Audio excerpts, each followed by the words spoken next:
This is the President McCormack Podcast with your host, Mark McCormack.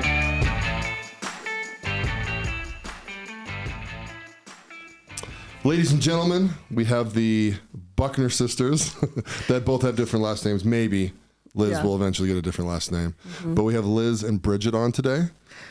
Hello, my cousins, my friends, my fellow podcasters from their podcast, Dude, Guess What? Yeah, here we are. We're so grateful to be here. It's fun.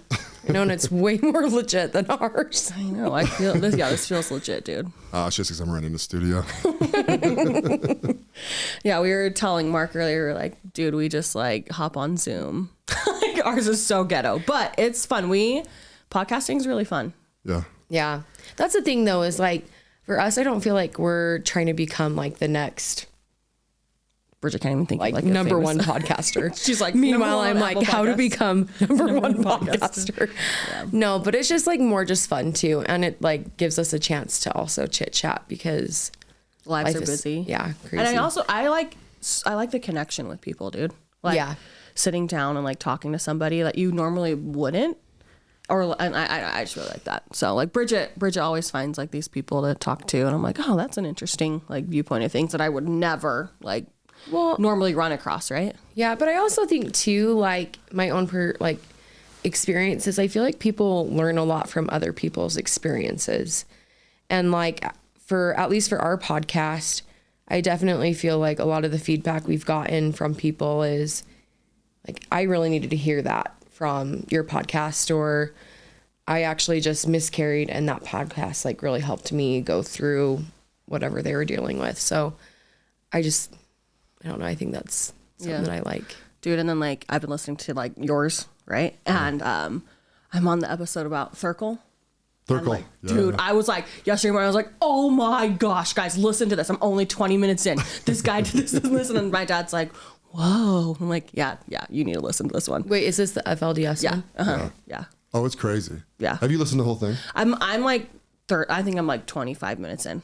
His sister was married to Warren Jeffs. Oh, dude, really? So you know the Pray and Obey documentary? Oh, yeah. She's in it. Oh, she is? Yeah. Wait, this is the Netflix documentary. Yeah, Netflix. I haven't seen it, but I want to. So wild. It is wild and Is it still on cringy. Netflix? Oh, yeah. Yeah. You got to watch it, dude. You got a couple years that I think is going to be on there. Yeah, I just feel like I don't have a ton of time to watch stuff. So it's like, that's one of the things that I do want to watch. I like documentaries. Yeah. The part where he's talking about like where his kids got taken away from him. Mm-hmm. And like now that I'm a new mom and I'm like, I could not I get like being devoted to like your religion or whatever. But if someone were to be like, okay, well now you're not worthy, so we're going to take your kids away. I'd be like, oh, the hell you are. Like, we're leaving. So it's interesting that you say that because something came up on like Facebook or something the other day. And it was like this girl who was in the FLDS church or whatever. And I don't know if it's the same for this guy, but it was like, they would get shunned and they would have to go to like some house that was like miles away, but nobody like knew where the house, like it wasn't in plain sight. And it was girls? It was, so this girl, her mom got shunned. Oh. Because she started to say that it wasn't true and like, or she didn't believe in it or whatever anymore. And they would like bring groceries to them once a month or something. Weird. Wait, do you know this person? No, you just saw it on Facebook. I saw it on Facebook because it was like also a documentary. Yeah. No, it was. I looked it up and stuff and it was, she's a legit person. Oh, yeah. It is a legit Well, do you guys know what the Lost Boys are? Yeah, they're the kids that got the boys because they, I know what it is. Yeah. It's like, I'll let you can probably explain it better Well, they than just I don't can. have enough ladies, right? So the dudes are just like, you know what? We don't like you.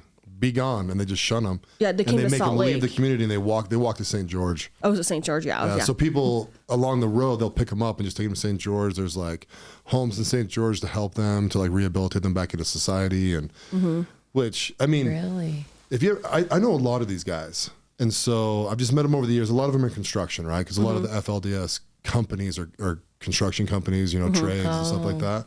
So we've met them along the way. You know, there's actually full-on general contractors up in Salt Lake that are, the whole family works there. Yeah. You know what I mean? Yeah. And so, yeah, I mean, it's literally a numbers game. They tell them they're unworthy, right? Mm-hmm. But these guys know nothing. right? They're not allowed to be on the internet. They're not allowed to watch TV.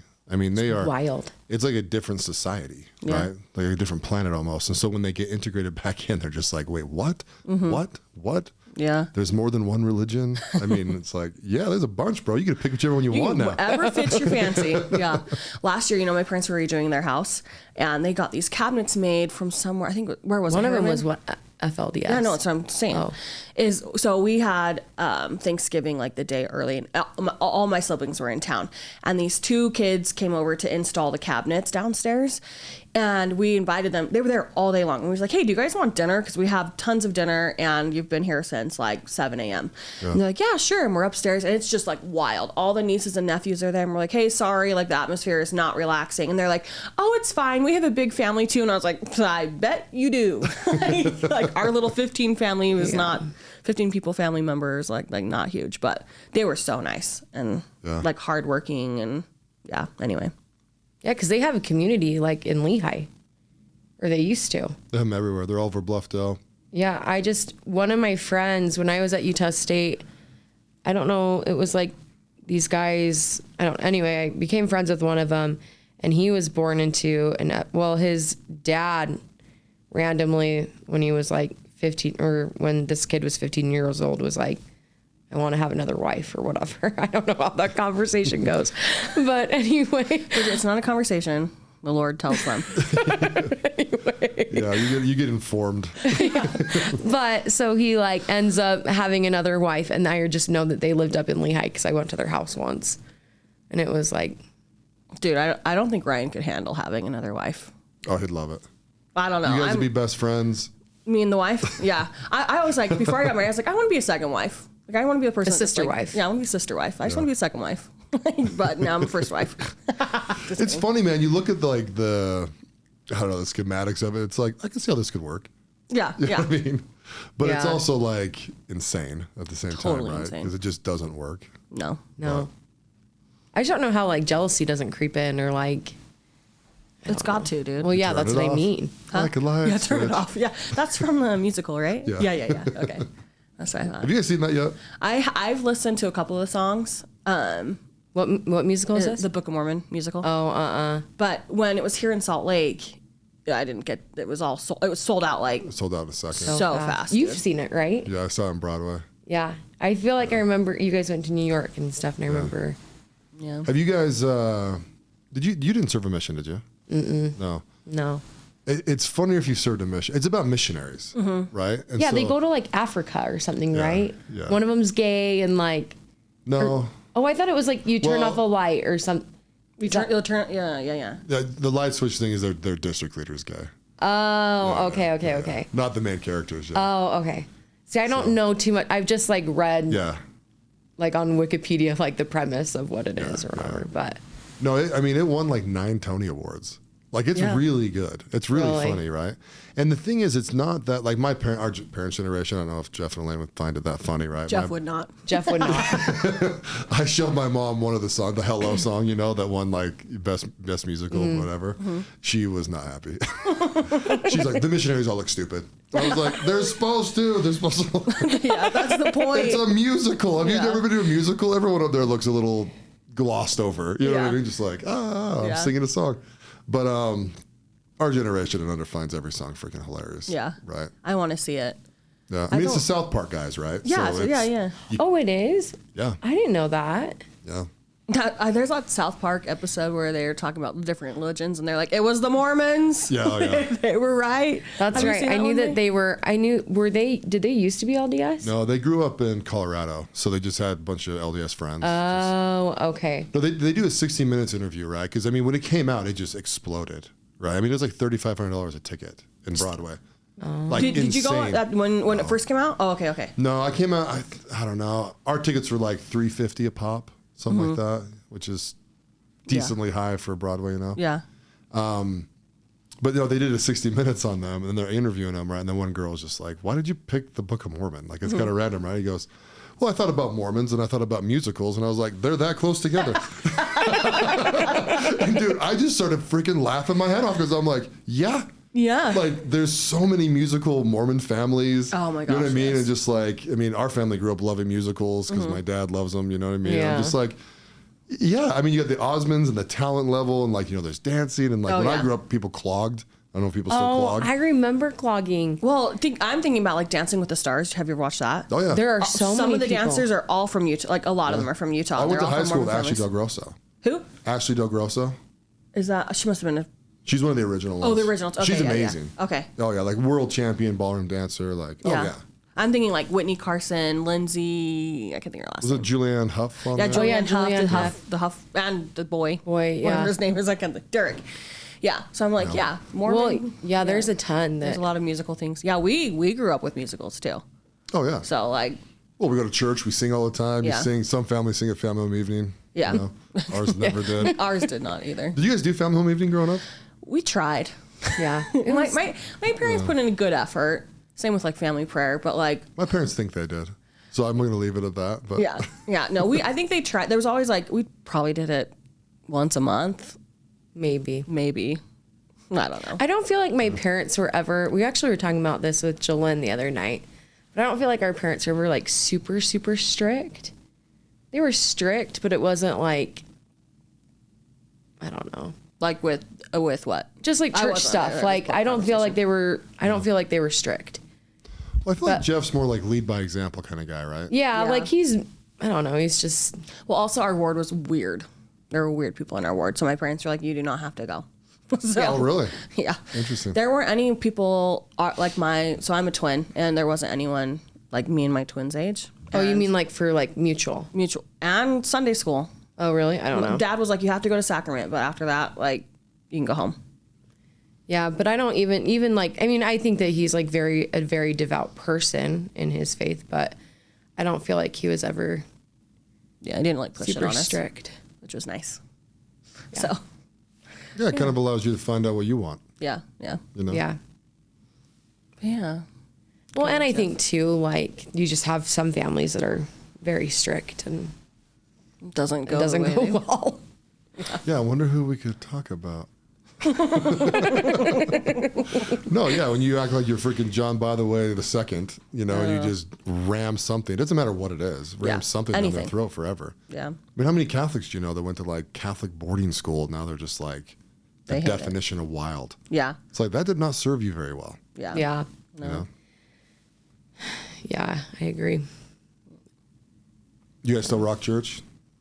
Yeah, we still go. I think the pandemic has really made it like relaxed. So, Ryan comes from a very like religious family, and he's religious, but he's not like nuts about it. Yeah. So, yeah, so that's been nice, and I feel like our family can be very relaxed about it. So I think that has taken him a little bit of like adjusting to. Yeah. So I love my mom very much. She would say that she's active. I would say that she is not. I just don't think. Okay. I mean, she grew up in a home, like a convert home. My granddad, she's from New Zealand, so he was branch president because they didn't have a place big enough for a ward or whatever. Anyway, but he ended up becoming anti-Mormon. So like, Oh, really? yeah. Oh, like I was way. very little. And so I just remember as a kid having like literature sent to our home. Yeah, he would like send like pamphlets to our house. Well, now your uncle was kind of anti-Mormon too, right? yeah. Okay, Yeah. I remember speaking to either your mom or your dad about the uncle being like Yeah. annoying, basically. Yeah. Yeah. Yeah. So basically my mom is the only one that has kind of kept with it, but that's like very loosely, I don't know. Yeah. My mom doesn't really go to church, so, which is fine, but Yeah. but like Liz said, she probably would think that She would classify herself as active. And I guess that's really all it is, really. I guess it's like your perspective on Yeah, however where she you're feels at. about it, right? Yeah, and that's fine. Yeah. Now, how old are you guys? You're in your 30s, both of you, right? I'm 34. Yeah, I'm 31 in March. Okay, so you're 10 years younger than me. So do you consider yourself in my generation? I Or would am probably in a consider different myself generation? in your generation. We were actually talking about this on the way home, on the way here. I was like, Mark's like only like 7 years older than me. Yeah. Which, when you're little, that makes a huge difference. Yeah. But I mean, right now, I'd be like, yeah, like we could hang out and it'd be totally fine. It wouldn't be like awkward, right? Yeah. If I was hanging out, actually, I don't know. I feel like I could hang out with anyone, even like 20 years older than me, whatever. Like I could make conversation. Yeah, but when you're like 10 years old, you're like, but I remember going to your wedding, like like standing outside the temple and being like, oh my gosh, he's so old. You know, I can't believe he's getting married. Like I remember doing that. I remember going but now I'm like, oh yeah, like when Ryan and I got married and he took us to dinner, I was like, that was so fun. Like that was really fun. Yeah. And like and now Valters is like our favorite place. So thank you for introducing us to that. You're welcome. Poor guy, R.I.P. Yeah. Oh, I know. Ryan, like, did Ryan text you? I can't remember. Oh, because he was like, I got to text Mark because when he died, and I was like, he was like so distraught over it. I'm like, dude, who died? The Valters guy, the guy who owns Valters. Really? Yeah. Yeah, you guys, you like a lot of different like food places too. I would consider myself a foodie. You would? I have the resume to back it up now. Have you ever tried Palette downtown? No. I haven't even heard of it. It's like, it used to be, I feel like it used to be across the street from Valters. Across the street from Valters? Yeah. There's like nothing across the street from Valters. There's like P.F. Chang's in the corner. Really? Okay, well, maybe I'm remembering this wrong. I dated this guy like however long ago, and he was like definitely a foodie. And I remember going to one of those places, and it was called Palette, and it was really good downtown. I don't know if it's still there. This was like 10, 11 years ago. But we'll try and find it. So do you have any opinions about the cookie wars in Utah right now? Like, do you feel like is that what they're calling it? Yeah, I guess. We did a whole episode on cookie wars, dude. It was okay. I gotta get to that. My dad, Bridget or my dad found like the court documents. Well, they were like actually suing people over. Yeah. So, is that when Crumble sued whoever? Who did they sue? They sued Dirty Dough, and Crave. So, what I know about the Dirty Dough one, and this is my opinion, let's throw that out there. Someone thinks this is gospel. I just heard that the guy that started that was going to be a franchisee for Crumble. They signed all these docs to go be a franchisee, and then like learned all the trade secrets and all the copyrighted stuff, and then they started their own. Which I'm like, why do you need to go do it? It's a cookie. Yeah. Also, how long are cookies going to be doing this? That's what I think too. It's a $5 cookie. We went to San Diego and there was a Crumble. They're all over the place. Crumble, right? Everywhere. And I know Crumble's I saw worth about $3 billion as a corporation. Blows my mind. It's a chocolate chip cookie. And an orange sickle one. An orange sickle, yeah, for That's real. my favorite. Is it? I think my favorite one's the Oreo one they have, dude. So freaking good. We had Crumble at our wedding. You did. We had the mini ones. Anyway, but yeah, Bridget found the documents, and it's kind of wild what they're suing them over, like packaging, making cookies. I'm like, yeah, but what about pizza companies? Like we've got like freaking Pizza Hut, Domino's. Like there's so many ways you can make. I don't know. Well, I think Crumble's doing it to establish themselves as the 500-pound gorilla in the room. Mm-hmm. And so to start stomping out competition so people don't go, I mean, how hard is it to open a cookie store? Yeah. A couple $100,000, you're in business. You know what I mean? Yeah. Yeah. And so I think they're like, to kind of create the barrier of entry to like get people to stop coming up with new concepts, or I guess whatever you call it, rebranding the same freaking thing over and over. I think that's part of it. You know, they would never admit to that. But that's like with everything. Do you think that they'll win it? Like your opinion? The one that I read about, absolutely. But I think they did win it. Oh, really? I haven't read up on like what's happened since. It was like happened in June, right? Yeah, it was like summertime. Yeah, it was summertime. Yeah, so I haven't. If you sign a franchisee agreement, they go still trade secrets, like it's like done. Yeah. So I mean, it's pretty black and white. Do you feel like we should ask Jeff? This is like literally Jeff's world. I know, right? Yeah. Do you feel like have you tried Crave or Dirty Dough? I'm pretty sure I've tried them all. I don't think I've tried Dirty Dough. I've definitely had Crave. Yeah. Do you like one or the other better? Or they're all the same. Yeah. I like Twisted Sugar's lime sugar cookie that I can squeeze the fresh lime over top of it, and I eat about a third of it, and I'm a 300-pound bro, and I'm like, ugh. Yeah. Like they're so heavy. All those cookies are like so heavy. Yeah. Even my kids, dude. My kids eat half a cookie and they're just like, ugh. I wish they would freaking sell them in the small. So when you order like them for catering or whatever it is, like you can order them and they're like this big, like a couple inches round, instead of like your whole palm of your hand. I'm like, you should sell them that way. I know, like, or at least have the option to sell them that way. I don't know. I'm telling you too, if I was to take a chocolate chip cookie from all of them, and if we need to do this, I'll do this. Okay. And I'll make my own chocolate chip cookie, and you will like mine the best. Okay. For sure. Let's do it. Let's have a cookie bake off. Yeah. Let's do it. Honestly, that'd be so fun. It'd be fun. We actually do this thing. We've started doing like taste testing challenges. So like, what have we done so far, May? We've done like sodas. We've done milk or chocolate milk. Chocolate milk. I thought, didn't we try to do fries at one point? Ooh, I have an opinion on chocolate milk. Tell us, what is it? Well, I can tell the difference between a good one and a bad one. Okay. What was the best one you guys had? It was this one from, oh shoot, I can't remember what the brand was. It was from Harmon's, but it was like, it was a Belgian chocolate milk. I was going to say, it's going to be Belgian chocolate. Yeah. But we drove through Belgium and stopped at a gas station, and there was like, I don't know, 10 different Belgian chocolate milks. And the guy I was with is like really into chocolate milk. And dude, we tried all 5 of them. And I'm like, these are the best chocolate milks I've ever had in my entire life. Yeah. It's like, is this when you went to Iceland? Just barely? No, it's when we went to Scotland and like France and Belgium and like, I don't know, 7 or 8 years ago. Oh, okay. I'm well traveled. Kind of. Not really. I have friends that are crazy well traveled, but yeah, but like, no, Belgian chocolate is the best. Yeah, it was really good. And you can get it. It's a carton that's maybe like 4 inches high. Like it's not huge amounts. You know, like here you can get chocolate milk and by the gallon. Like it was like literally like just. Well, here's something I've heard, and I hope this doesn't ruin chocolate milk for everybody listening. Oh gosh, okay, tell me. That it's the bad milk. Is it? And they just flavor it with chocolate, and that's why they made chocolate milk. What? Or it's brown cows. I don't know that. Don't tell me that. My kids drink chocolate milk. And I am totally... See, I feel like, at least for my dad, he comes from a generation where it's like, use it up, use it out, like...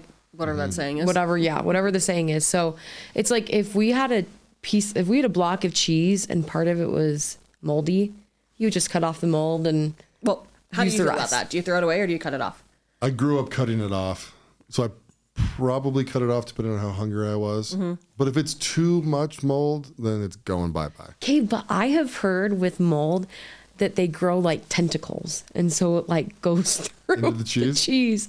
I just barely heard this like a month or 2 ago because I was talking to somebody else about it. But see, I'm the type of person, if I like buy a cartridge of strawberries and there's like one moldy thing, I'm throwing it away. Oh, absolutely. Well, because it freaking gets onto everything else and it all tastes moldy. Yeah, so... and the reason why is because once it's moldy, they are all moldy. Yeah. You just can't see it yet. So that's why with the chocolate milk, I'm like, oh, don't tell me it's bad, because I'm like...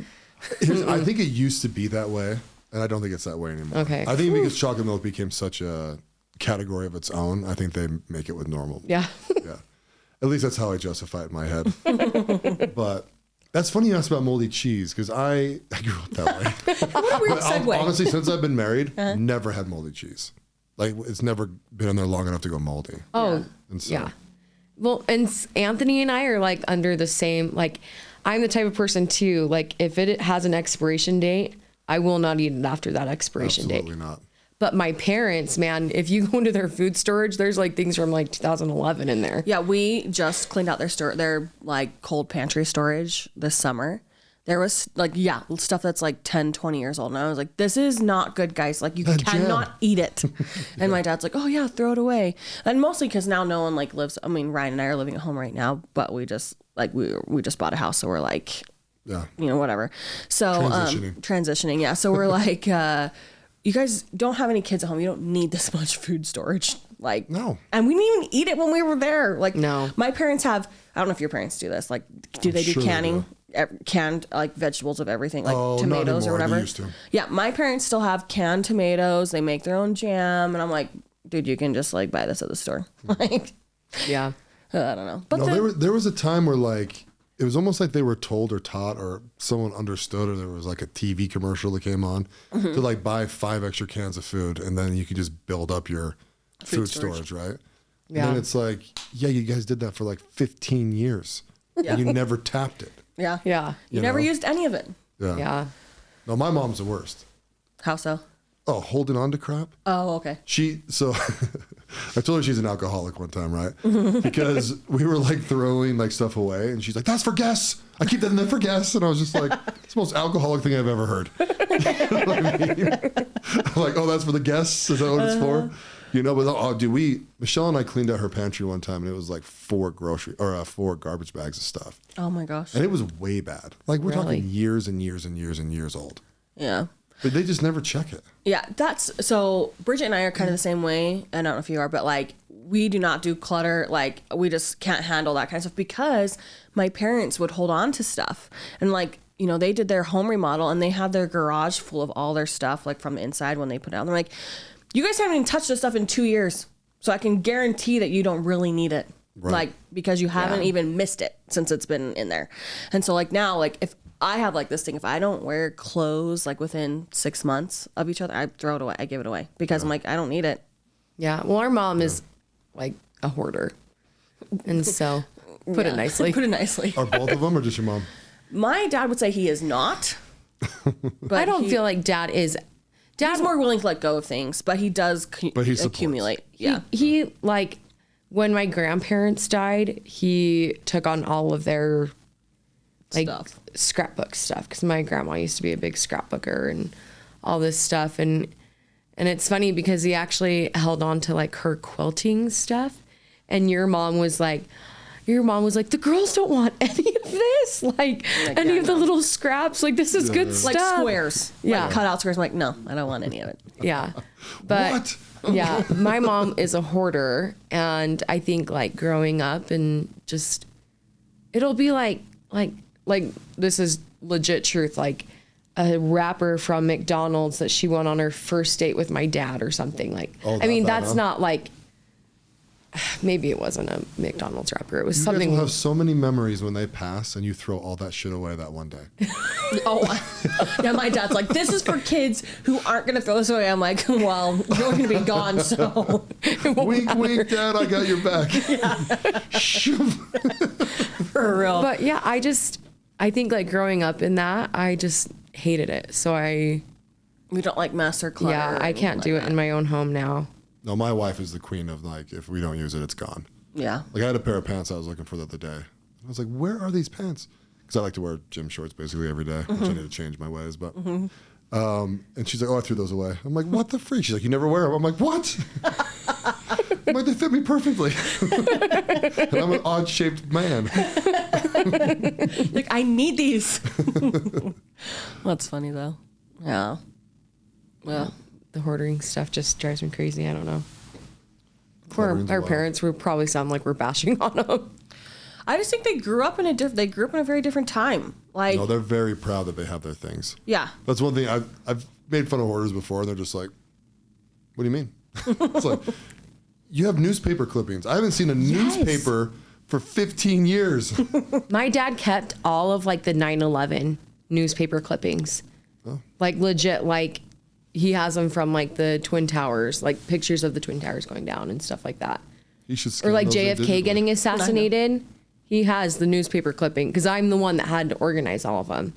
So my dad like paid me like, I don't know, $1,000 to like go through, organize all of like he and my mom's crap. And my mom had a very hard time letting go of things. But my dad, I went through all of his stuff and I was amazed at some of the things that he's like kept. Well, then, like with my grandma, when my grandparents died, they had all these like pictures, and my dad paid a company to digitize them all, and then my dad kept it all, and I'm like, it's literally on a USB drive. Yeah. Like you don't need the physical thing. Like it's taking up like cupboards and cupboards of space. Yeah. Where do they keep it all? It's all downstairs. Well, exactly. That's the thing is I'm like, if I had the space, maybe I would keep some of it. But like we don't. I mean, we're in residency, so it's kind of just a small home. Yeah, it's not a small home. It's probably bigger than like most people's houses. So you're in Oklahoma, right? Mm-hmm. Your home is nice. Nice. Actually, I think I saw a picture of it. Yeah, I like it. The thing though is like I feel like so we bought our home as is, and there were my mother-in-law is a realtor, and she's like, you always want to. If you want to buy a home, like you always have to think of like the resale. So like you want like location is key type of thing. And so we really wanted in this neighborhood just because my husband had talked to one of the other residents and they really loved their neighborhood. And that's the neighborhood we're in now. But the people that I think, so the realtor that sold it, she was also the owner of the home, but she rented it out to people. And so I think she was like trying to flip it, but it didn't really need to be flipped. But she just hired people that like had a pulse. And so it's like the molding or the baseboards on the ground, like they're not all, some of them are baseboards on the ground. Or sorry, the baseboard. I can't think, dude. The baseboards like aren't cut correctly. So it'll be like one long piece and then they didn't cut it like correctly. So there's like one little itty bitty piece at the very end. Piece. Yeah. And it's just that kind of stuff that I'm like, I don't know, it drives me crazy, but yeah. Well, as soon as you guys get out of there, you can just rent it to the next. What? You guys can rent it after you're done for another 30 years to all the residents coming in. Yeah. Are you going to sell it? What are you guys Yeah, we'll sell it. Oh, okay. I just think that, because we'll want it, so he just signed with somebody in Boise, and that's where we're kind of going to go after residency. Oh, okay. Yeah. How much longer do you have? We have 2.5 years. So he's out of school, right? He's done with medical school. Yeah, he's practicing. But now, yeah, so then they go to residency for however long. So, I mean, if you're like a surgeon, you're going to go for 5 years or whatever. Or 5 to, I don't know. Well, my buddy is a brain surgeon, and I'm like, when are you done with school? And he always says in years, right? And I'm like, no, tell me the year you're done. So he has 7 years of residency, which I think he's about 4 years in, but then he has 3 years of a fellowship. Yeah. Right. So he does residency. Like, yeah, no, like thanks. you are practicing as a physician, but you're also you're still under somebody. Yeah. But underpaid, then, right? Huh? Underpaid? Yeah, and you're underpaid. Like it's like nothing. Oh yeah, I mean like Anthony works like 80 hours a week and he's getting paid like $55,000 a year. Yeah. So it's like nothing, right? But then after he's done with residency, then you can like practice and not have to be under somebody. Yeah, he signed like some contracts. Yeah, and then you can have a fellowship. Like for instance, one of our friends, he's in residency for OB. He's an OB, and nice. He wants to do a fellowship for like maternal fetal medicine stuff. So it's like more specialized. It's more specialized. Yeah, I'm like, because 30 years of school is not enough. No. Let's see how long we can do this. I know. Yeah. Well, and then I mean the debt that you get into for it, it's like just crazy. Think it's worth it? Huh? I do. You kind of don't know yet, though, right? Yeah, that's the thing is like sometimes I'm like, man, I hope this is worth it. Like, and my husband, he's always like, it will be. Just think, like in 10 years, like we'll be able to like afford whatever. I'm like that's still 10 years away. We will go on a vacation. Yeah, in 10 years we'll go to Disneyland. Yeah, I'm like, Disneyland. You have to mortgage your house to go there. That dude, freaking place. Yeah. Does your friend? He's a plastic surgeon, right? Does he think it's worth it? Oh, the guy he was talking about was a brain surgeon, right? No, he has a brain surgeon, but then you have a friend that's a plastic surgeon. Yeah, Nick Holland, Yeah. Yeah, he absolutely thinks it's worth it. I mean, he still has student loans that he's paying on, I think. But you make a lot of money in plastics. Oh yeah. So I know. I'm like, can he please give me a mommy makeover for like half the discount? I'm sure we can make arrangements. I have sent him a lot of business. Really? That's cool. Including myself. Walking billboard. I know. Yeah. I saw your thing. Like, I didn't know that you were so scared of needles. Oh yeah. Like you had a picture on Instagram or something, and like, was it they'd put an IV in or? Yeah. So I was getting my blood thinned, right? What's that for? So I take testosterone, and so it will. Your blood will naturally get thicker. Oh, okay. Right? Okay. I've been taking it for 8 years, and it only does it. That's only the second time it's done it, but it gets me really lethargic and sleepy, and I'm like, and you can actually die from it. So like thick blood's not good. Yeah. Right. Okay. So you just drain. They took a liter out of me, which is a freaking ton. Yeah, dude. But which is good though. I mean, I felt great. By the next day, I was just like, boom. But it takes I think it takes 3 months for your body to regenerate it all the way back. Okay. But anyways, yeah. So I was in there for my 3-month follow up on my eyelid lift. Yeah. Right? Making myself pretty. And I go, hey, dude, can you take some blood out of me? He's like, yeah, sure, right? So he grabs the anesthesiologist, and he comes in, dude, and he's just like, does it, boom, boom, boom. But he's like, hey, don't move, right? He didn't tape it, and I was just sitting there. So Nick is actually filming me, right? Sending a Marco over to Michelle. And he's like, oh, I got your husband here. He's whining and, making fun of me for crying about it and stuff, which I didn't. But I was just taking it. But they got blood like all over that thing, right? Like it was all over me. And as I'm sitting there, dude, I laugh, and the pressure for me laughing popped the needle out. Oh, God. And I'm like, oh, shit. And he's like, oh, my gosh. Oh, and it's all this like, and he turns the video off, dude. And anyways, it like bled all down my arm. So we pinned that one, and then we went to the other arm, and then he tried to do it. And he's like, oh, dude, I haven't done this in like 10 since years, residency. right? Yeah, since residency, since he's in the ER. And dude, he's like in there, and dude, this is a mental problem for me. It's not a physical one. It doesn't hurt. Having a needle inside me mentally makes me start feeling nauseous, like very gentle, and it keeps going right. So he's in my vein. He's like, it doesn't feel right. I can't really get it. I'm just like, You're like, yeah, it doesn't feel right. Oh my gosh, dude! Like my head's like going crazy. So he pulls a needle out, and he's like, here, let me do it down here. And it made me so physically sick. I was like, dude, I gotta go to the bathroom. He's like, what? And I'm like, I gotta go. He's like, he starts teasing me, right? And I'm like, dude, because there's like a nurse in there. There's like all these freaking people. So then I go to the bathroom for like 15 minutes, and I was like, oh shit, I'm gonna throw up in here. I did my other thing first because I was like nervous. And then I was like, oh, I'm gonna freaking throw up. And they're like knocking on the door, like, you okay in there? I'm like, yeah, I'm good. And then I go back in there again. Then they bring in like this, like, I don't know, I'm gonna say his numbers or his letters wrong, but it's like a CNRA or something like that. And then, dude, he literally was just like, boop, boop, boop, boop, boop, and then bam, because they'd only pulled out about 20% out of the first arm. And then, dude, then for 45 minutes, it just drained me. And it was like super easy, didn't hurt at all. And I was like, that's the next dude that's coming in. And so, yeah, so I actually got poked, and they actually numb you there. Because they deal with divas, I guess. Yeah. So, like, I got poked 6 times. Holy cow. Almost 7. Oh, my gosh. Because it was like numbing it and then sticking the needle in. Oh, my gosh. So, yeah, man, I lived. Yeah. So, I was bruised for a little bit, but... Dude, Ryan's, I'm already like, I had my first baby. Your body does not look the same after you have a baby. And I'm like, dude, I cannot. We're probably going to have one more kid. Nice.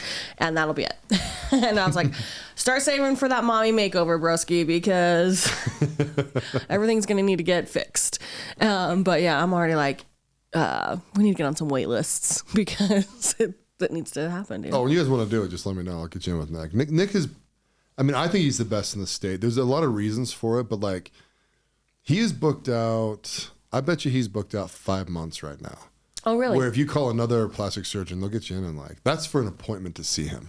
Oh, okay. That's not your surgery. Yeah. Whoa. Yeah. So you can get in with like a couple of weeks with most surgeons. Like one time I was sitting there, like, which doctor would you like to see? And they're like, whatever their names are. They're like, oh yeah, he can see you next Thursday. He can see you next Monday. And they're like, oh yes, Dr. Helen can see you in March. Of 2025. People are like, what the flip? You know what I mean? Yeah. But he works on like some of the Real Housewives here. And then, I mean, yeah, he's crazy busy, like crazy. I listened to his episode about like his marketing or the way that he first marketed stuff and like his fails and stuff. And I thought that was funny. Oh, he's a funny dude. Super smart.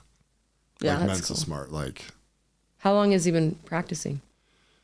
Oh, do you know? Man. He's been in Utah for 7 years, and I think he did a year or 2 before that when he was like in full practice in Houston. Oh, okay. So he like went to University of Texas. Oh, cool. Medical school, and yeah.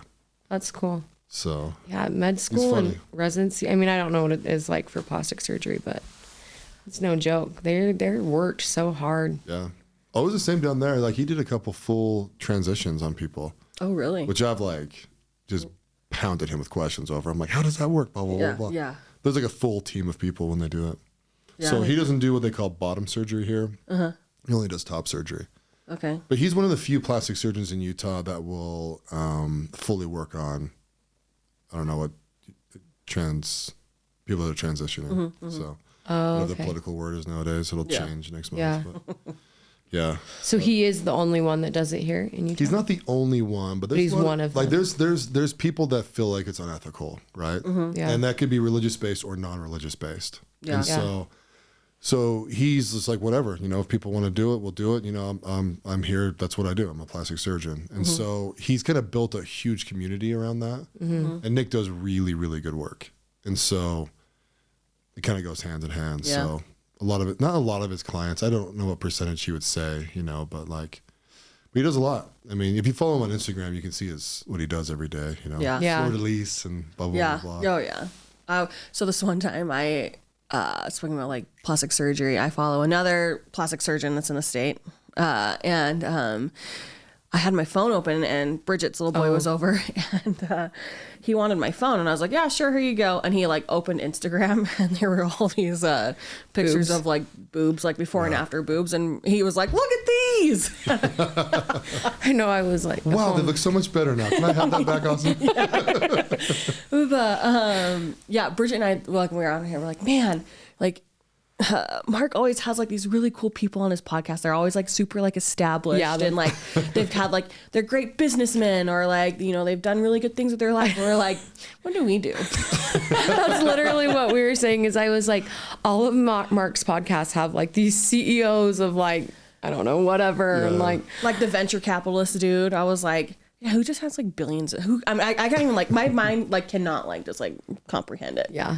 So, well, my episode that drops tomorrow is with a 15-year-old kid. Oh, really? Yeah. Oh, that's cool. Yeah, you have to tell me if it's interesting or not. okay. What like how did that come about? So do you know Brent Tracy? He's one Remember of your him? pals, right? Yeah. Okay. Yeah, I think so. I He know was it. on the podcast. Okay.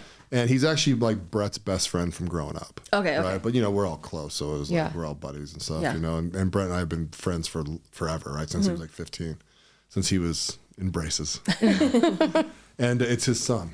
Okay. And so, and Brent's life is interesting. You know, he got married, got cancer, had Wade before he got cancer. His wife couldn't handle the pressure of him having cancer. So she divorced him. Oh gosh. What? And then they ended up getting back together, and then they ended up divorcing again. And so Wade has a little sister named Maddie, and I'm pretty sure Brent gets along with his ex now, you know. But then Brent, you know, he got remarried to a lady who was older than him, so Brent's actually a grandfather, like multiple times over. Wow. And so that family's interesting, right? And so listening to Wade talk about just like the perception of a 15-year-old's kind of interesting, but he's always liked my podcast. He's always said nice things to me. Like he responds to me on Instagram. I was just like, come on my podcast, bro. And he was like, okay, I'll do it, you know? And That's so, fun. I mean, it's kind of interesting from, you know, being my age and then talking to someone who's that young, right? Because it's like, you know, like, what's up, bro? What do you like? You know, like, well, movies and things and, you know, Yeah. he loves hunting and but so diversity wise, he's one of the guys that'll be kind of interesting to listen to, you know? Yeah. But it's weird for me because I love doing this and I love having conversations with people.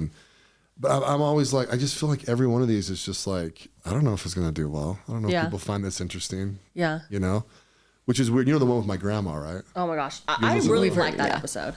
Yeah, it was fun, huh? Yeah. She wants to do it again. So she wants Oh, to. That'd be that's so so cool. fun. Yeah, Actually, okay, so in one of your episodes, you talked about like, you said something about like you're doing it for like your posterity, basically, Yeah. right? That's my journal. And I think like that's super interesting, especially for your kids, like to be like, yeah, this is my great grandma's voice, and this is her story to tell. Yeah. And I know my dad was telling me about like your grandma's episode was a little controversial in your family, but like it's her story, dude. Like, and the conversation was like supernatural, I felt like, and like it's her viewpoint. So like hearing those things, it might not. I don't know.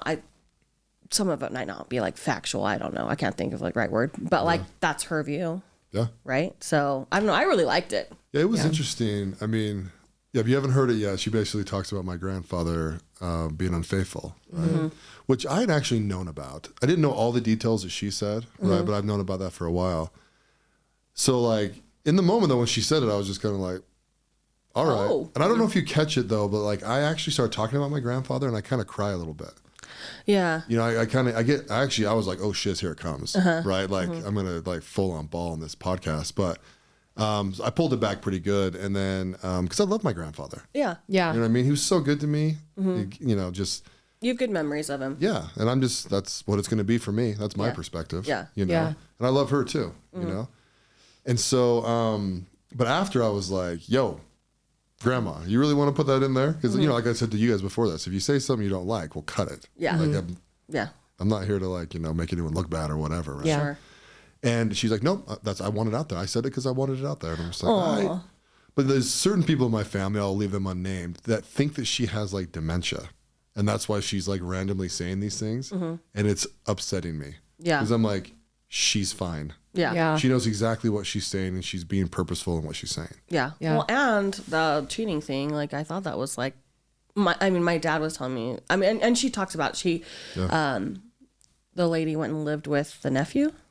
Yeah. I think what his name. Yeah. So Jerry and my grandfather, it's his oldest nephew, but he's like the youngest in the family. So they're like years apart. Yeah. So I'm like, that's like not made up. Like, like she's not just like, yeah, he went and lived with, Bob. Like, okay. Like, I don't know. Anyway. But. He was living a double life. So she was up at Jerry's house, and then he'd like see her when he wanted to and see my grandma when he wanted to. And then I didn't know that she had actually filed divorce papers. I didn't know that either. That's when I was like, oh, word. Yeah. Like, okay, you went all the way down the road with this. Yeah, my dad said he remembered them being separated at like family events, and they didn't talk about it. Oh, really? He knew that like something was like, as a child, being like, well, this is weird. Like. Was he a teenager during that time? Did you ask? Yeah, I didn't ask. He's probably, I don't know, probably a teenager. Probably, yeah. Yeah, I'm guessing. So did you know about your grandfather's like unfaithfulness as a teenager, or is this something you found out later in life? I would guess, I don't know. I'll tell you a little snippet about that after the podcast. No, I'm just curious because I think it was after. I think it was after my mission. I feel like I've known about it for, I don't know, not like super long, but it's been a couple years. Yeah. Well, just it's kind of a funny thing too, right? It's like people are like, oh, she admitted that he cheated. It's like, you know how normal that is? Yeah. I mean, how many people go through that? Yeah. You guys are acting like she said she went to the moon.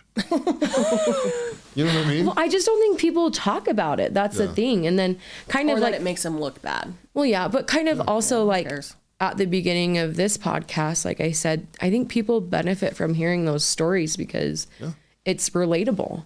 People don't talk about those types of things because it might be taboo or people might look at you differently or whatever. But I think people like hearing those things because it is prevalent. Yeah. Well, and nowadays, I mean, the truth of the matter is if your spouse cheats on you and you have children, you are much, much better working it out, even if you go through some really tough 3, 4, 5 years and staying together as a family unit than blowing this shit up. Mm-hmm. Yeah. Like it's just, and that sucks and it's hard and it's unfair and it's everything you want to put to it, right? Mm-hmm. It is. Yeah. Mm-hmm. But what really sucks is blowing your kid's family up. Mm-hmm. Yeah. And don't get me wrong. If people want to get divorced, that's your choice. That's your life. And I'm sure you made the right decision and I hope you did. Right. Yeah. But I feel like our society is just kind of like, oh, well, if that happens one time, kick that man to the curb or kick that chick to the curb. There's just as many girls that cheat as guys. Yeah. And I'm like, that is such bad advice. Not that my grandfather and my grandma handled it well. They're like, he said he won't do it anymore. We never talked about it again. Yeah. I'm like, doesn't seem that healthy, but okay. That's how and now you hate him. Yeah. Yeah. I feel like dad's like that. He's like, okay, you've said, like, he's so like trusting. But I feel like with the divorce thing, I think sometimes people think like the grass is greener on the other side. Yeah. But it's like, then you find somebody else and everybody has problems. So it's like, you just now go through something. A different set of problems. Different set of problems. And you are starting from like the bottom up. Oh yeah. And you start feeling more and more alone, right? Yeah. I mean, if you're married to a guy, right?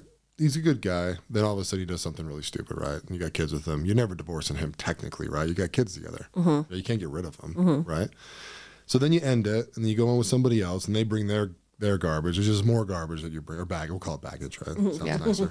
And then it's like, oh, this guy's got this thing and I've got to do with my kids and I've got to deal with the ex and blah, blah, blah, blah. And like all that does is isolate you from the world, right? Yeah. And then your life is in chaos. So you like don't have that many friends and then it just gets worse and worse and worse. And then you just feel more and more alone instead of just like facing a problem being like, hey, you were a shitty person for doing this. Yeah. You hurt our trust and our agreement, but we're going to get over it. Yeah.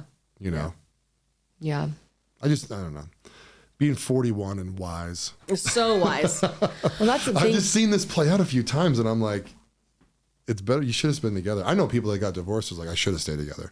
Yeah. And they're even married to their other spouse and their life's okay. Mm-hmm. Like I should have never gotten divorced. Yeah. Yeah. I feel like too, like my dad, he's talked about just like stuff like that. He just has said like, if like your mom and I ever didn't like, it's more financially like it makes more financial sense to stay together, especially type of at their thing. age, dude. They're like retirements and all that stuff are like Intertwined to each other. Yeah. So Not saying that he ever would, but he is. Yeah. He is. Well, look at all the grandkids and like. Yeah. And by the way, you like this person for a long period of time. Like, yeah. Yeah. I guess you go back to some being point you roommates. did. Yeah. You know? Yeah, now they're just like roommates. Yeah. Oh man, they're funny. But you know, you're talking about being wise. This is like legit. My dad's always like, Mark's always got good advice. I'm like, okay. Like he'll be like, I remember when we were going, so my dad had prostate cancer. And we were trying to like right before his surgery, we're like, let's go to dinner. Let's take you out to dinner. And he was like, we should ask Mark or we should go to dinner. I'm like, yeah, we can ask Mark where to go to dinner. I was like, we went to Valters with Mark. Do you want to do that? So we took him to Valters. Oh, very cool. Yeah, Yeah, I feel like you have, like I said before, just have like good food taste. What do you feel like is like the worst restaurants in Utah? Well, any chain. Any chain? Yeah. Really? So here's my thing. There's two things. It's quick judgment on a restaurant, right? Number one, do they cook their food in house? Okay. Right? So Olive Garden, they don't cook anything. No. Right? I even know that. Anything but the Darden Restaurant Group, you know what I mean? Mm-hmm. And then also price point. Okay. Don't eat a steak under $20. Yeah. Okay. It's crap. There's an economy of scale, right? They have to make money off that, right? So how much are they actually paying for that steak? And so the cheaper that stuff goes, the more you know that you're just getting crap food. And so, but let me think of something because I love to bash on certain restaurants. Is there any chain restaurant that you do like? No. Dang it. Well, I mean, there's fast casual places. Like, I'll go to Chipotle. Yeah. Stuff like that. But I mean, like sit down restaurants, is that what you're asking me, right? Well, no, just even like Chipotle, or like Cafe Rio. Oh, like Cafe Rio. Yeah, Cafe Rio's fine. I mean, I like, you have to put a gun to my head to go to Olive Garden, Longhorn Steakhouse, Texas Roadhouse, I freaking hate. Anthony loves Texas Roadhouse, and it drives me wild because there was a point in time where like his parents would give us gift cards, just, I don't know, for like a birthday or Christmas or whatever. And they would always get Texas Roadhouse. And I'm like, this is the worst. I hate Texas Roadhouse. One time I had a steak there and I will never eat there again because like there was legit like an artery in my steak that was like, it was like a little round hole. And I was like, I'm never eating here. Never, ever. It's terrible. It's thin steak. Your steak should never be less than an inch thick. So do you like Ruth's Chris? Or, oh no, you don't. No, he likes Fleming's. You like Fleming's. I remember do not talking like about Ruth's this. Chris. We went to Fleming's for our 2-year anniversary on your suggestion, and it was better. It's better. Ruth's Chris has been, so that's Anthony's family's like restaurant. Yeah. For like We're going birthdays or Christmas Eve, they go. And honestly, the last 5 times we've went, it's been awful. I think it's been better in the past. So within the last 2 years I went and we ate there and I'm like eating the steak and I'm like, this is terrible. And this one's expensive. Because if I go to Sizzler, I know what I'm eating. Yeah, right. You know what I mean? I'm in like some little yourself city into. and there's like Pizza Hut or Sizzler, like Mark will be at the Sizzler, right? But like it was so gross. And then like they don't make their own pastries in house, which is a major sign that they're Ruth's Chris doesn't? I did not know that. I didn't know that either. See, how do you find that out? How do you ask. Oh, okay. Yeah, because weren't you on like the culinary board of like UVU? Or are you still? I was a chairman of the culinary arts board for excuse 7 years. No, we're talking to someone very I know. prestigious here. Yes, Right? that's what I'm saying. I got the resume to back it up. I own 35 restaurants. What? Yeah. You do? I did not I know had this. no idea that. I know. I don't tell many people that. Dude, that's freaking sweet. Here in Utah or just all around? Mostly Utah, so they're all chains. Like, I hate, yeah. Here I hate Well, chains. it's like, so I own But they're probably good, 10 coconut grills, 10 Hello Sugars, and 10 Dirty Bird chickens. And not all of them are built. So I'm a minor investor in them. Oh, So okay. I'm not like the maitre d' or anything. Okay. Dude, that's cool And then I though. own 5 called By the Bucket, which is a new concept. And 3 are up and running, 2 are under construction. So those are down in Arizona. I think I knew about the coconut Coconut Grill, yeah. grill one. Because And that's there's just one like a in, Hawaiian place. like, no, what's that? Oh, shoot, there's like a shopping, like on Riverton. Yeah, the Ish. new something Village Yeah. Village, or I think we drove past that a couple weeks ago, and I was like, dude, I think this is the thing Mark yeah, there's a has. Dirty Bird chicken and a Hello Sugar in there. Hello Sugar is like mini donuts. Okay. That's pretty good. Yeah, because you know what? Ryan, anything with sugar in it, he saw that and he was like, we have to try this because he's like a sugar fiend. Yeah. So, we'll have to go there, dude. Yeah. Honestly, Dirty Bird chicken is really good. Is it like Pretty Bird? It's Nashville chicken sandwiches. Oh, okay. So. Have you eaten at Pretty Bird? No, but I think it's a competitor, right? I'm guessing so. But here's my thing, Pretty Bird. It's not that great. And there's one by Mom and Dad's. Yeah, there's now one by Mom and Dad's. Okay. But it always makes me have like an upset stomach. I don't know. People, I think when it first came out, people were like, "Oh my gosh, this is so great" because it's got like paprika on it. I don't know, but I'm like seasoning. Yeah, it's just seasoning. I'm like, this is not good, dude. And we call it the Pretty Bird burps. Yeah, because it just makes your tummy not feel good. Oh, so after this weekend, I'm like nothing. Oh yeah, Bridget got food poisoning. I got food poisoning. Okay, I went to Chili's. That's my first. Talking about chains. What did you eat there? Did you have a big mouth burger? No, that's the thing. So we're flying from Tulsa to Utah on Tuesday, and I'm with my mom. And the thing is the Tulsa airport. I don't know if you've ever been there, but it's small. Yeah. And so they have like an Einstein's, which was closed. Is that the brick one, right? Brick on the inside. Yeah, Tulsa? Yeah. And so they just had a Chili's like out there in the airport, and so my boys were hungry, and I was like, oh, they'll just like chicken nuggets and French fries, whatever. And so my mom and I were like, oh, we should get some like chips and queso. Dude, I think, okay, I know that they don't make this like in-house at like any other restaurant, but I think the airport food is different because they're having to like import it even extra than the regular. It's even more pre-made, yeah. Yeah, and I honestly think that like the queso was just like sitting out for hours or something. Days. Because it even looked a little bit funky, but I didn't have that much. Like I maybe had like 5 chips dipped in it. Yeah. But immediately when I was on the plane, I turned to my mom and I was like, "Do you feel sick?" And that was the one thing she didn't have any of.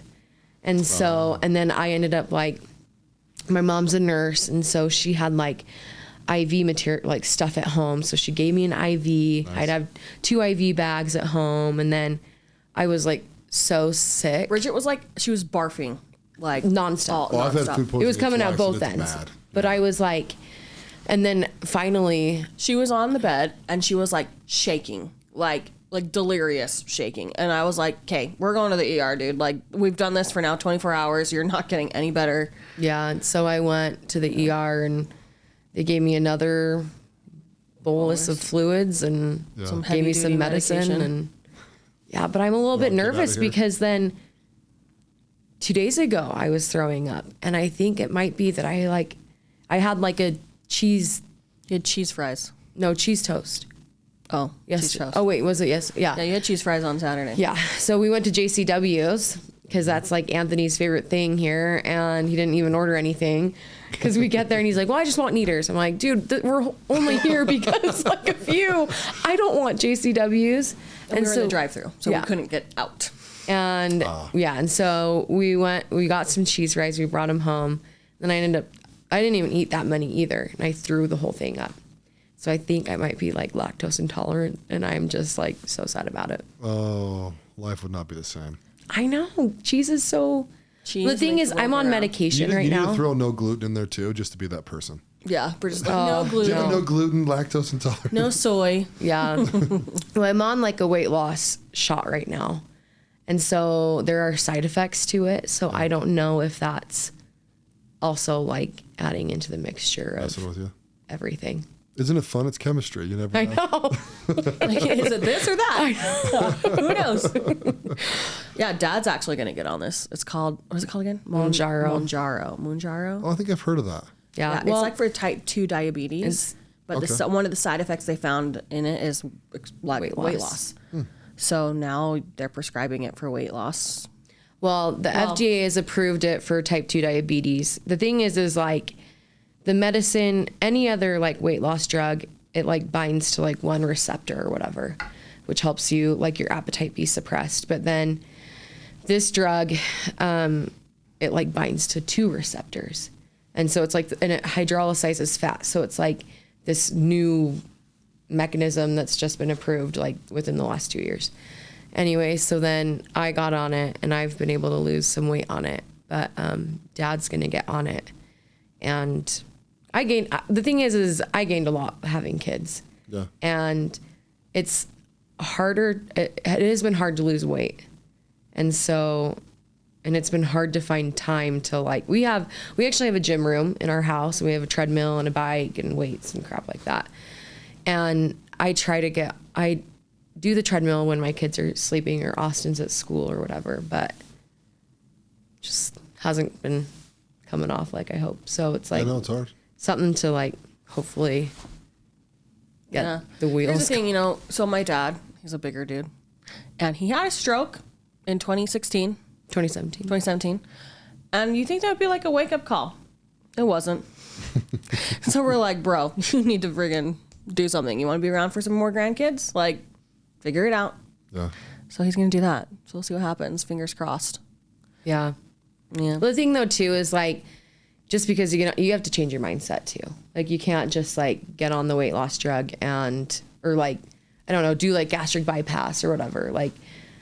You have to change the way you view food. Yeah. Well, it's also kind of it's a time thing too, right? It's you don't want to be overweight for a long period of time because then it gets harder and harder and harder and harder. And so, yeah. No, I've always thought, it's just go for it. Whatever you need to get yourself to a more healthy shape or, see, I get real nervous, right? I'm actually 320 pounds, right? Mm-hmm. Now, if I'm really, really fit, I'm 280, right? So I'm not super heavy, but I could do some sit-ups. Yeah. Right? Yeah. But also it's dude, my joints are carrying around 300 plus pounds all the time. And I'm it's not good. Yeah.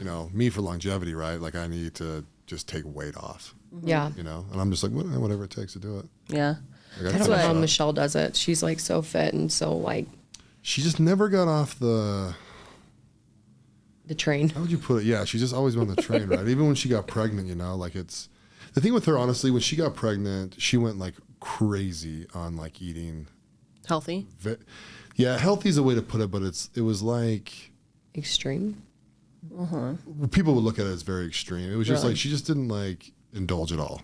Oh. See, I went the opposite effect. Yeah. I was before I had Austin, I did have marathons and I was really into weightlifting and all that stuff. And then it was and I ate really, really well. And I didn't really indulge in anything. And then it was kind of well, I'm pregnant. I can eat whatever baby I want. wants it. Yeah. 80 pounds I'm later. eating for two. Yeah. Then you're the second one's this big, but well, and then you after you're well, shoot, because in your mind you're oh, it'll just come off super fast. Yeah. And then it doesn't, and you're well, shiz, Well, and your body's beat the hell up too, right? Yeah. And your hormones are all over the place. Yeah. Mm-hmm. So, one thing that Michelle's done is had her hormones checked and adjusted. Really? That's what I want to do. Oh yeah. Does she go to a doctor or she does she just order the panel? No. You got to go to a doctor. Okay.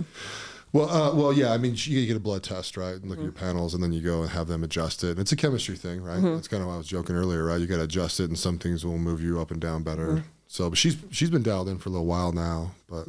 Yeah. I want to do that.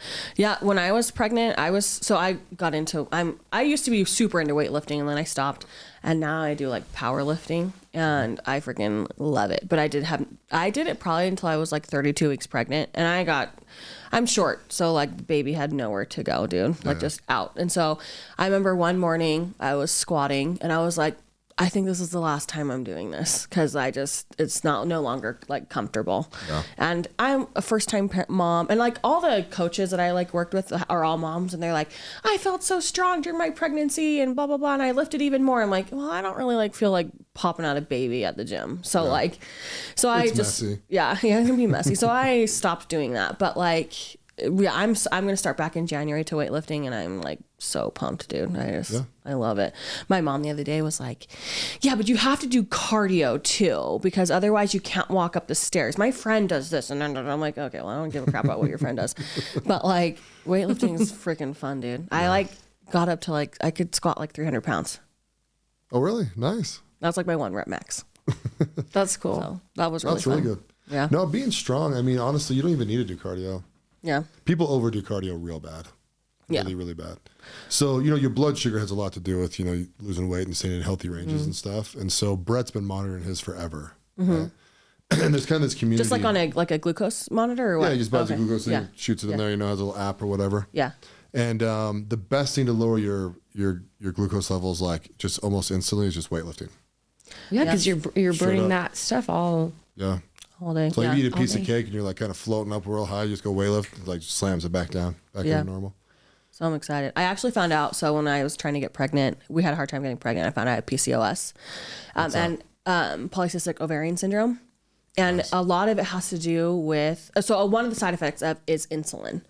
So I became insulin resistant, and I found out because I had this weird thing on the back of my neck. It's like where your skin gets darker because you're producing like more melanin or whatever it is. Oh, right, yeah. And so I found that out, and then I had like irregular periods, blah, blah, blah. Anyway, I found this person who talks about like insulin resistance, so glucose, and your body is so affected by that in so many different ways. So like, they're like talking about like the weightlifting thing. So like the cardio, like, if you want to like help, go work out or like whatever it is, like after you eat, before you eat, whatever. I can't remember what it is, but anyway, like. It doesn't make any difference. Yeah. I'm just like, all that stuff is like wives' tales. Yeah. Yeah. So I'm like, weightlifting for me is like a huge game changer. And I'm like but I'm also like so nervous because I feel like Robbie took all of my strength, so we'll hopefully get it back. You'll get it back quick. Yeah, I'm excited. Yeah, I think the biggest problem with weightlifting is it gets boring. So. Yeah, I mean, it definitely can. I think I did it for about 2 years before, like every Monday, Tuesday, Thursday, with a. Yeah, you're doing it so much. Yeah, and then we'd go, and then me and like a couple of friends would go on Saturday mornings. Yeah. But it was freaking bomb. And you just like, there's like nothing, at least for like, I don't know, for women, I feel like feeling strong and be like, freak. Like I could like freaking like bench press you. I don't know. That sounds like really weird, but I like No, absolutely. I mean, Michelle, she pretty much just does weightlifting and yoga. I need to do yoga. Really? Yeah, she'll do a little bit of cardio. She might do like a 40-minute session, maybe twice a week or something like that. But I really don't think I go to the gym with her, so I know she doesn't do it all the time. We do the sauna a lot. Yeah. But that's not really to like lose weight. Sauna's more for like your heart health, for long periods of time. I love the sauna. I like it till 17 minutes and I want the hell out of there.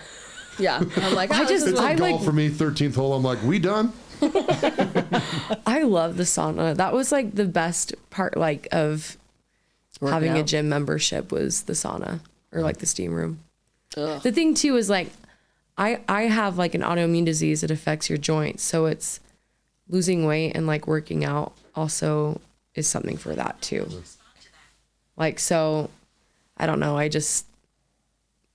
sauna makes my joints feels awesome. Yeah. I don't know. Yeah, sauna's great. I've been teasing people recently because people like to do the cold plunge now. Okay. That's the big deal. Yeah. Didn't you do that in Iceland? No, I didn't do the cold plunge. I was the only one that didn't do it. Okay. I had been cold for maybe like 4 days. I saw you like do a video of people doing it. I was videoing all my buddies doing it. Well, honestly, I kind of regret it. I'll be honest. I regret not doing it, friends, because they're all like, cold plunge, we're going to go for 5 minutes and all this stuff. And I'm just like, dude, I'm cold now. I'm sick of being cold. So I'm not going to jump in there for 5 minutes because like an actual cold plunge, you'd be like hanging out there, right, with like your head in the water. And I'm like, I just don't feel like it, right? Yeah. Then I have this disease that I just do and don't do what I don't and want to do. Yeah. And no one could really change my mind. They all jumped out there for like 2 seconds in the water and like took a bunch of pictures and were like splashing each other and then came out. And I was just like, that was it? That wasn't a cold plunge. I mean, someone in a little bit longer than that, right? But then they're all having fun. And then, I don't know, you're on a beach, it's a pain. Like, this is where my mind goes crazy, right? Like, I don't want sand in my feet and I don't want to get in a towel. Like all this kind of crap. And like, I look back at it, I'm like, I should have just jumped in there. Like, what's the big deal? Well, guess you have to get on a plane and go back then. Yeah, no. Wait, would you go back there? If a bunch of my friends wanted to go back there and it was like their dream to go back to Iceland and they wanted me to come, yeah, but I wouldn't actually plan a trip back. But if you ask me, should I go to Iceland? Absolutely 100% yes. Okay. We just kind of did everything that there's to do. Okay. And I'm not like there's a couple things that I would add to the list. right? But those are like way up there, and you have to go in the summer for some of those things, right? There's a couple areas, but like we went to the glaciers. We were on the lava rock. We saw a million waterfalls. We went to the Blue Lagoon. We went into the city. We did the flyover Reykjavik, and like we pretty much did everything to do, right? And it's a long way away. Like it's like an hour and a half flight to Scotland from there. Oh, right? really? Like, it's in Europe. Like it's. I didn't know it was that way out close. there. Like from Scotland. Yeah. Okay. It's 500 miles away. Okay. It's like driving to St. George. So or Vegas, whatever.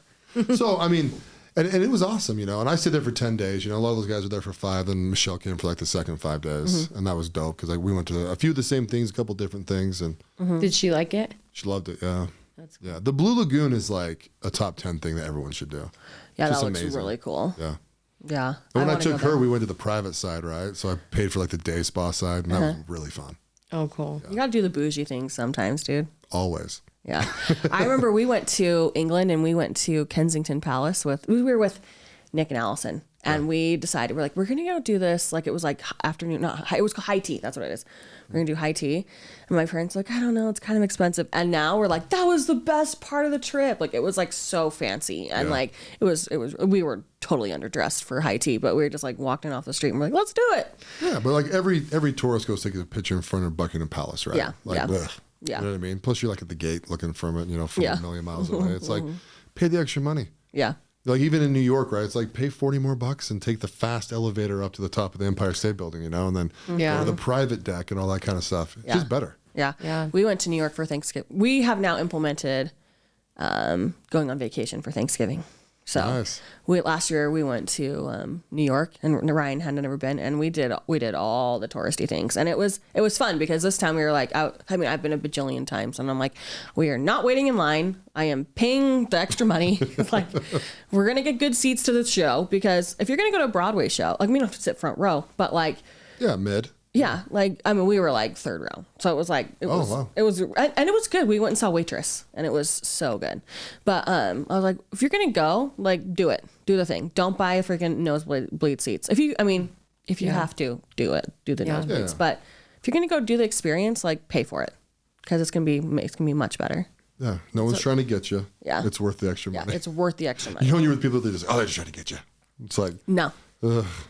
You're actually gonna have a better experience. Yeah, if you'll you're have right a here. better experience, better memories. Yeah. So my in-laws do. They have like those season tickets for like when Broadway's come to like the city or Like whatever. Eccles, like what would be the equivalent of Eccles Or downtown. whatever. Or And Arizona. So they're in Arizona, so it goes to the Gamage down at ASU, I think. Anyway, and they always are like getting like second row tickets, and they'll spend I don't know, a couple hundred or whatever on them. I'm like, I like them. It is a difference. It's fun. It makes a difference. It from does sitting make a close difference. And you're sitting, Oh, yeah. like little specks on the screen on the stage. Yeah. Oh, yeah, my friends all joke with me because I will not sit in the upper deck at a Jazz game. Right? I'm like, I have a 135-inch screen in my basement. I could sit And I at can home. order DoorDash, and it's like a tenth of the price of going to a Jazz game. Yeah. Like, it's not fun. Like, literally everyone up there watches a screen Yeah. because the guys are that big. Yeah, you can't Yeah. see anything. Yeah. Yeah, that's what we were talking about yesterday. Yeah. So Anthony's his best friend married a huntsman. And so they have like Floor seats. Like they're like the first row at the Jazz like seat, whatever. And we went, so my husband's from Arizona and he loves the Suns. And so we saw the Suns play the Jazz, and that was super fun. Like, but if you're in the nosebleeds, it's not fun. Yeah, I mean, it's kind of, you can feel the energy of being in a place. Yeah. Right? But if it's a normal game, regulation game, it's not that much energy, right? If it's a Yeah. playoff game and you want to be part of it and sit up there, like, okay, right? But yeah, Anthony better buckle up this year. Is he ready for March? I'm going to send him somewhere You should. because he loves the NCAA tournament. Right? Oh yeah. He's like, this I is the tried to thing get him in that's San funny. Francisco last year, right? Yeah. So he's so funny because he's like, one day he wants to get like a vasectomy. And he's like, the perfect time to get a vasectomy is during the NCAA like March Madness stuff. So you can sit and watch. Yeah, and he's like, he basketball. has it like all planned out and whatever. But he's like, it's so funny because one year they came to Utah. Or it was like Yeah. 4 years ago, maybe 20. They rotate him all the time. Okay, so they played one of the games at the Utah. I don't even know what it's called. It used to be the Delta Center, right? Or no? Oh, yeah, they play, what is it now? Is it Energy Solutions Arena? It's Vivint. Oh, the And Vivint Vivint. Smart Home Arena. Okay, yeah. I should know this. So anyway, but I got him tickets for like one of the March Madness games, but we were like in the nosebleeds too. And I just thought I was The best doing wife. the coolest thing ever. But he's the same way. He's like, unless I'm like sitting super close, I'd rather just watch it at home because. Did you see where I was at those games in San Francisco? Oh yeah. You were so close. I was standing on the floor. I was the Was it only on the floor? civilian Okay, I on the can't floor for a remember. minute. So do you get those tickets too because you help build the courts or? Own that floor?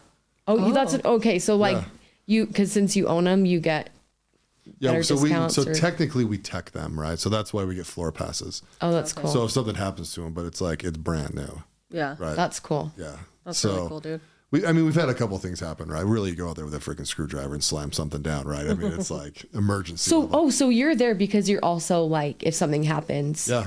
They pay us to tech them. Oh, that's So, cool. Yeah. So I can take, I mean, the earlier rounds, I could probably get 4 people in there, right? The Yeah. later rounds, it's like me and one other dude. Mm-hmm. Yeah. And normally the dude I bring is the guy that does the work. So Yeah. yeah, it was funny. So the refs. So how did it work in San Francisco? So we do the Golden State Warriors floors, right? So I know all their operations people really, really well. They're dope guys, right? We've hired them to do tournaments and all sorts of stuff. So then the Pac-12, who we manage their floor, they were hosting that part of the tournament at the Chase Center where the Golden State Warriors play, right? So I literally knew both sets of staff, right? Because I know the Pac-12 guys really well too, like Will Hunter and these guys. And so so when Duke won, right, and then they ended up going on, then they did like all the confetti and all that stuff. If you actually watch, I am like standing on the court like next to that's Will cool. Hunter and my other buddy. I'm just like sitting there watching it. So Paolo Banchero, right, the guy that went like 2nd overall, he was there, and.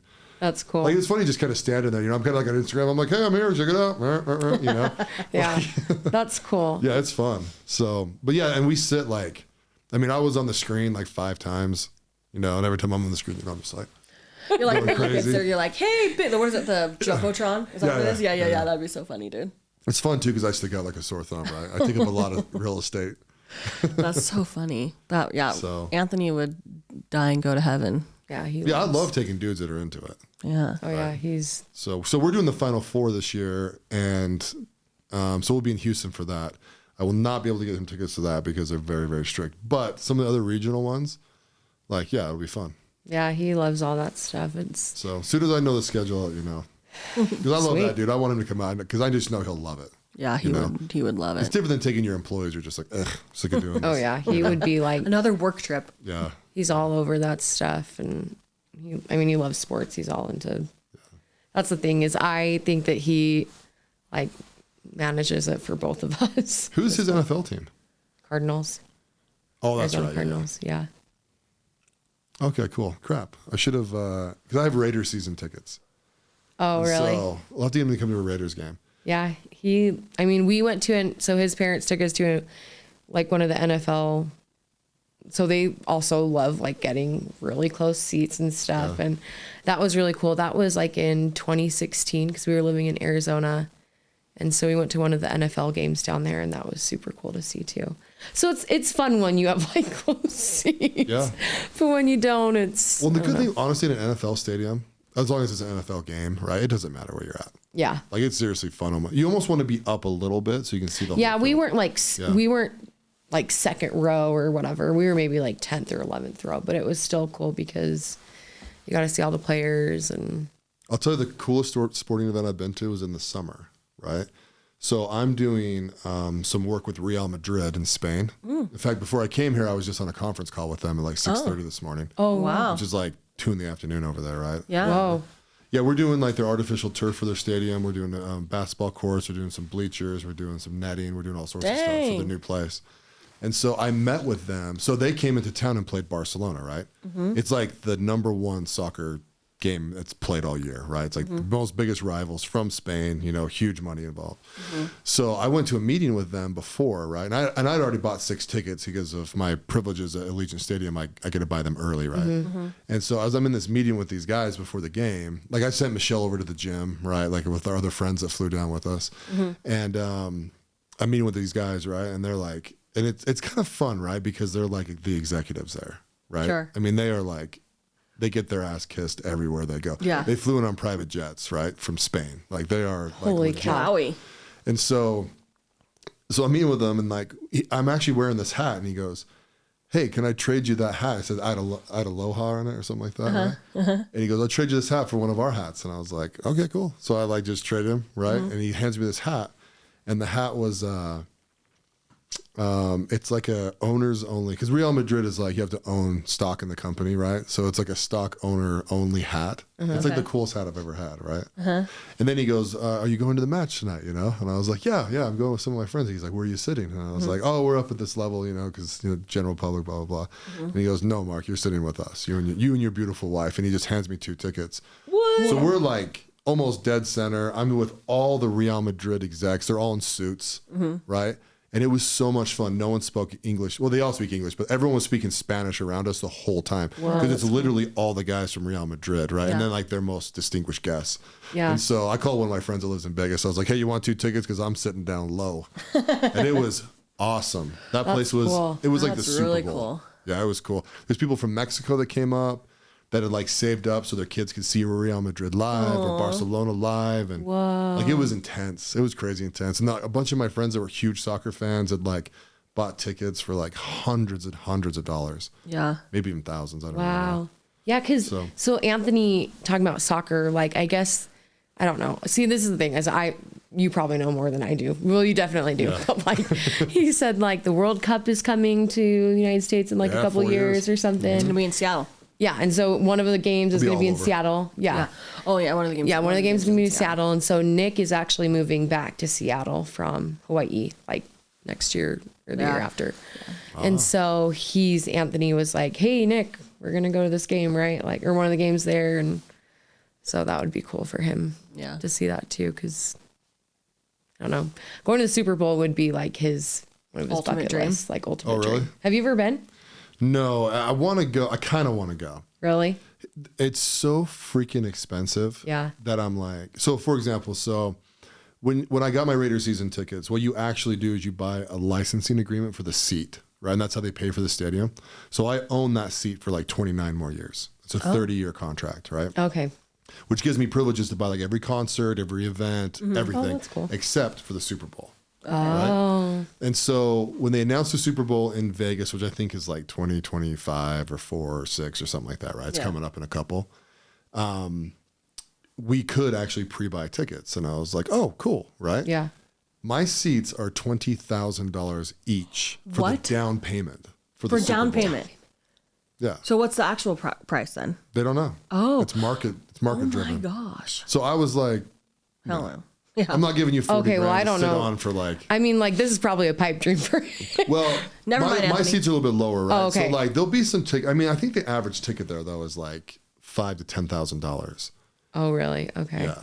So, Yeah, but here's the thing though. It's because most corporations go and buy them up and then they take guests, right? So it drives the price way up, you know? And there's a whole bunch of those. I mean, obviously like the demand that people want to go to the game, right? Yeah.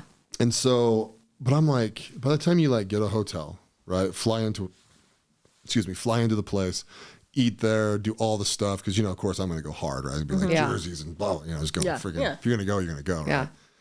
And I don't know, by the time you add it all up, it's like, I could throw the craziest party in Utah Yeah. For that much for money. 20 grand. For Yeah. 20 grand to be like, "Hey, you guys want to come to the funnest Super Bowl party you've ever been to in your life?" Yeah. Like easily. Yeah. And so to actually go there, I'm like, I don't know how much better it is in real life. Yeah. I don't know. So, and I'm not that passionate about any team. I love Tom Brady. So I like the Patriots for a long time. Tampa Bay is fine. I own 3 Tampa Bay jerseys. Isn't Bruce Arians the Yeah. coach? Okay. Yeah. Because he was the Cardinals coach. Yeah. And stuff. Yeah. I like Bruce Arians a lot. Yeah, he's a cool dude. He's That's a like player's coach. he was what? He's a player's coach. So there's coaches that like really get along with the players and love the players kind of thing. Yeah, he's one of those guys. He did. I think he did like what is it called? Oh my gosh, it's like these like ESPN. 30 for 30s. Yes. Yeah. That's it. Yeah. So they had one on him, and Anthony like loved it. Wait, what is it? Mini documentary. Yeah. They call them 30 for 30s. Yeah. Aunt watches, like, they have, I don't know, they have like all different ones on different people or whatever. So Yeah, I'm the same weirdo. But it's like, I know nothing about sports, but here's this really random fact. well, no, because no, that's what I mean is like, I just know through Anthony and I Right, may yeah, get yeah. like the details wrong, but like, Gotta talk about something at dinner, right? yeah. Anthony's so funny when we are like, he like downplays his love of sports, but he will be totally like interactive with us at dinner, but he'll have like on his phone like a game or on the computer, but he'll be like, we'll be watching a show, but he'll have his like little thing so he knows what's going on. Really? So it's Yeah. fun. I mean, it's a little excessive, but, and he I like don't think texts it's his little excessive. friends about like, His I little don't know, it's friends. like, well, no, he's just like, he has like a group of friends from high school that all just Yeah, but that's I'll fun into it. though, dude, talk for him. about, yeah. Well, it's the best reality TV. Yeah. It's his little for it's his guys. outlet. So it's like, I don't care. But that's the other thing too. Have you ever been in the Masters? No, Would you ever want to go? absolutely. My Golf in-laws. tournaments are amazing. Why? Because it's quiet? I don't even know. No, they're extremely bougie. Oh. So you have like the waste management tournament that's down in Arizona is huge. It's actually the same weekend as the Super Bowl this year. But there's tents everywhere. They're very exclusive. I mean, it's like, dude, they're almost bigger than the Super Bowl. The Masters? Yeah, I don't know. When I say bigger, like the events. Like at the level of like, Yeah. there's So many people there. Yeah. They're very elite. Yeah, my in-laws went just a couple years ago too, maybe like 2018. Or no, it was when Tiger Woods like won it recently. I don't know, won maybe he like Well, that might have been a minute. maybe it wasn't. I don't know. Maybe he was just there playing. I have no idea. But they went to it and it was kind of hard to get tickets. And they're Extremely hard. Yeah. they're expensive too.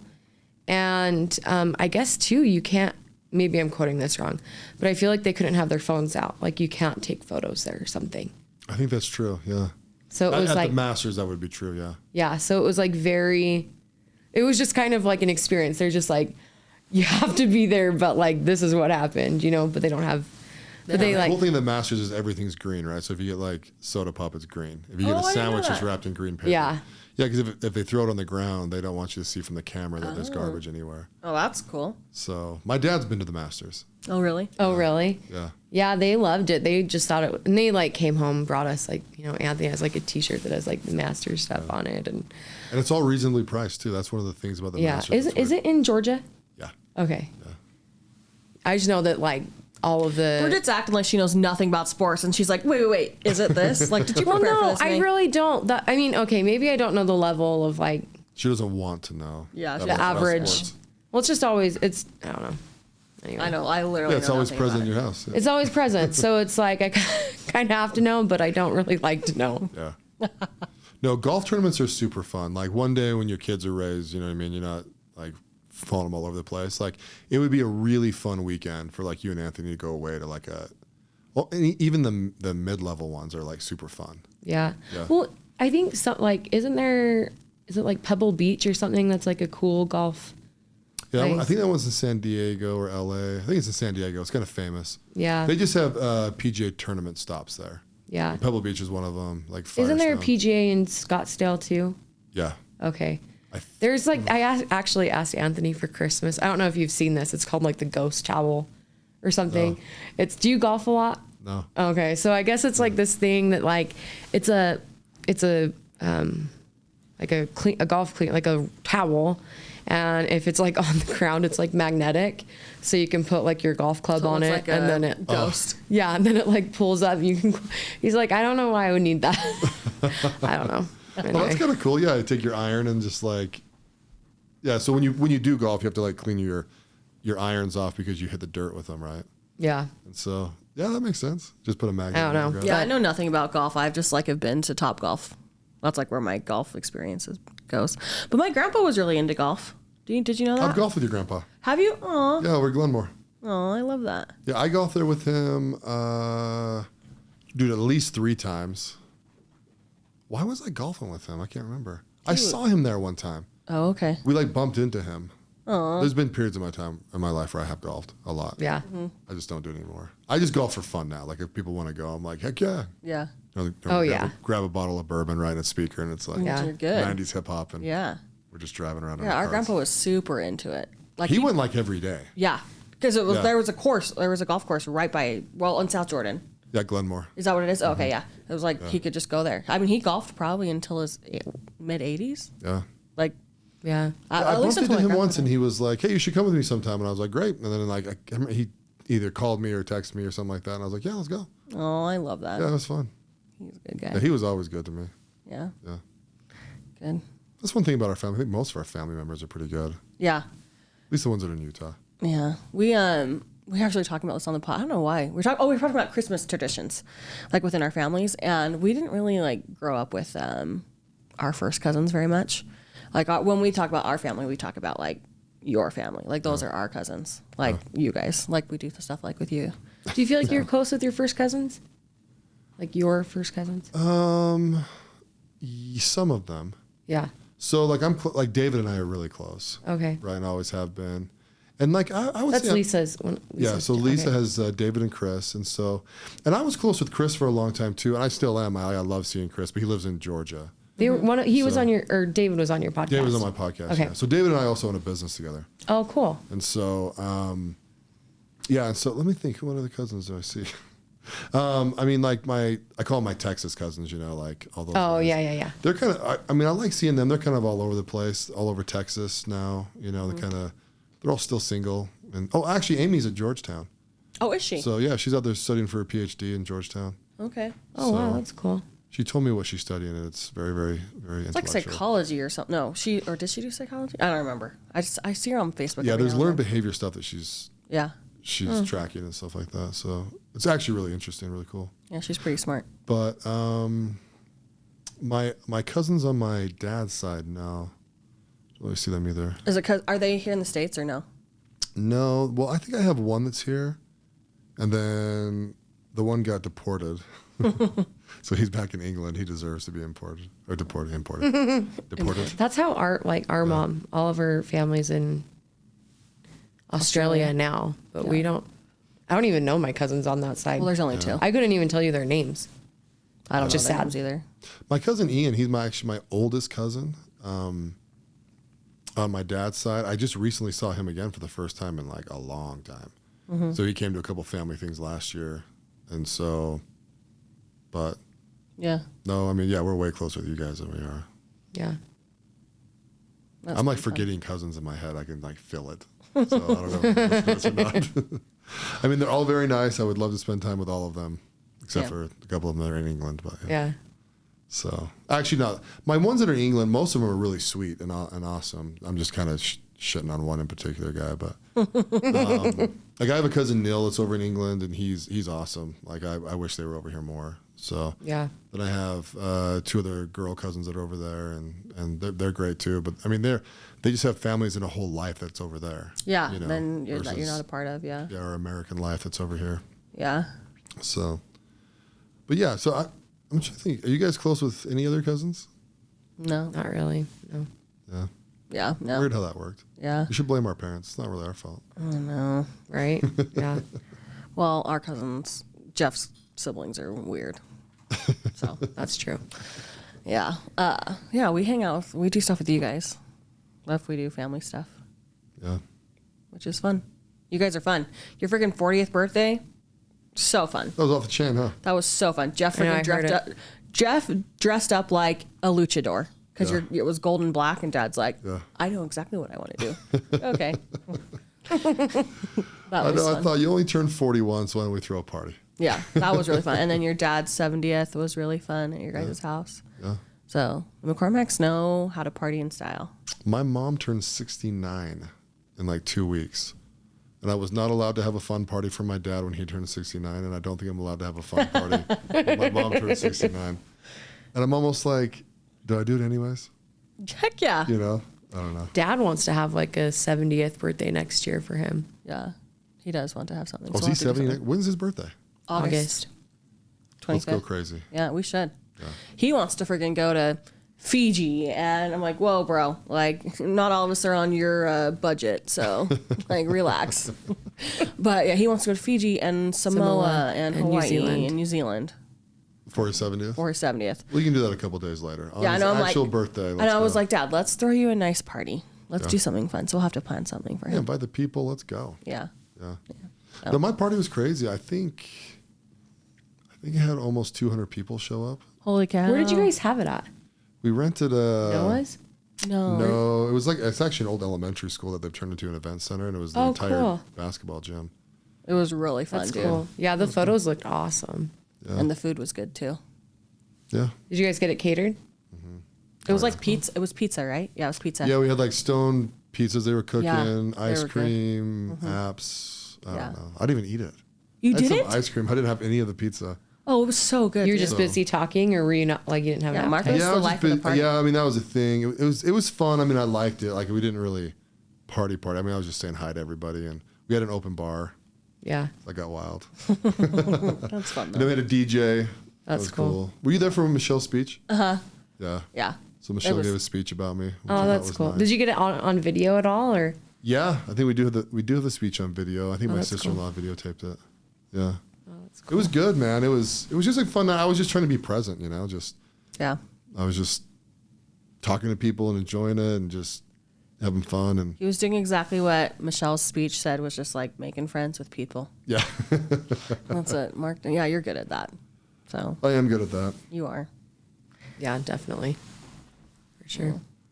It's interesting. It's fun being me. Have you always been like that? Has you personally always been like I that? feel like I have been. I've gone through periods of time, I guess, you know. I mean, we all go through like shy, awkward phases, right? Where like things are weird or you don't know really where you fit in this world, that kind of stuff. I think before my mission, I probably started ramping up to be more like that. I was kind of a soft-hearted person where I just like never wanted to make anyone feel bad, you know. Then I went on a mission and I was just like, I hate people. Right? Like people deserve what they get. You know what I mean? I softened up on that stance a tad to where I'm like, oh, you need to have some empathy. I'm gonna end up being a nutcase. Yeah.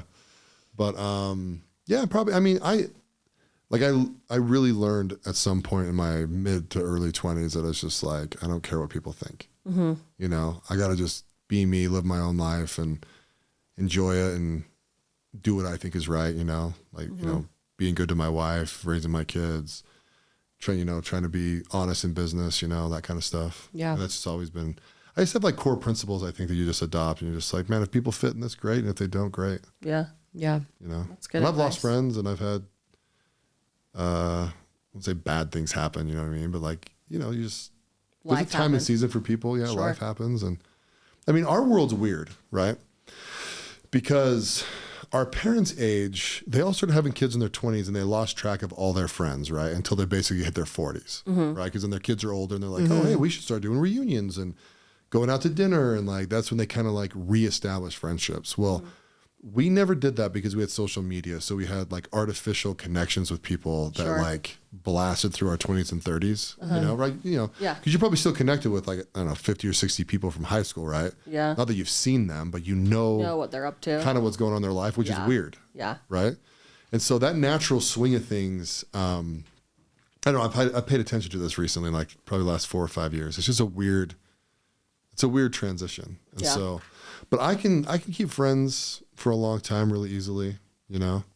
Are you guys close to anybody in high school? No, and I think that's because of social media, honestly, because of what you're saying. Like, you can literally just like check in and be like, oh, I wonder what so and so is up to. Yeah. But honestly, like, I feel like our lives all went very different places, and the friends that I'm in like regular contact with are friends I made in college. Yeah. But also, I mean, their lives are busy too. We're all kind of like, you know, having kids, and Bridget and I are actually both of us are getting master's degrees right now. So it's kind of like we're cool. doing school again. It's like life's busy, dude. Yeah. Like, but social media makes it so easy to just be like, oh, it makes you feel connected, Yeah. which is like, that's a false like feeling of connection, which is why Yeah. like I'm just going like full circle, the podcast thing. Like, it is so nice to just like talk to people Yeah. instead of just like texting, messaging, Yeah. or like DMing or whatever it is. Well, and it's nice. Yeah, it's just nice to have that connection. But I'm not either. Like, I maybe have 2 friends that I probably still talk to from high school. There are some that'll like comment on things on social media, but not that I'm like a Marco Polo or call or text or whatever. But yeah, I feel like too, like our lives kind of, all of my friends went down to SUU after high school, and I went to Utah State. And so I didn't have anybody. Like Liz and Nick were going there, but I didn't go up with like a friend. So I didn't know any of my roommates. And then I had really cool roommates and I'm still good friends with them to this day, but it's not like I'm super in contact with them. And a lot of my friends too, they just stayed in West Jordan, which there's nothing wrong with that. But I was like, I want to go out and, I don't know, move away and like do different things with my life and stuff. And you get out to Oklahoma with the boots and the chaps, exactly, and the cowboy hats and the yeah.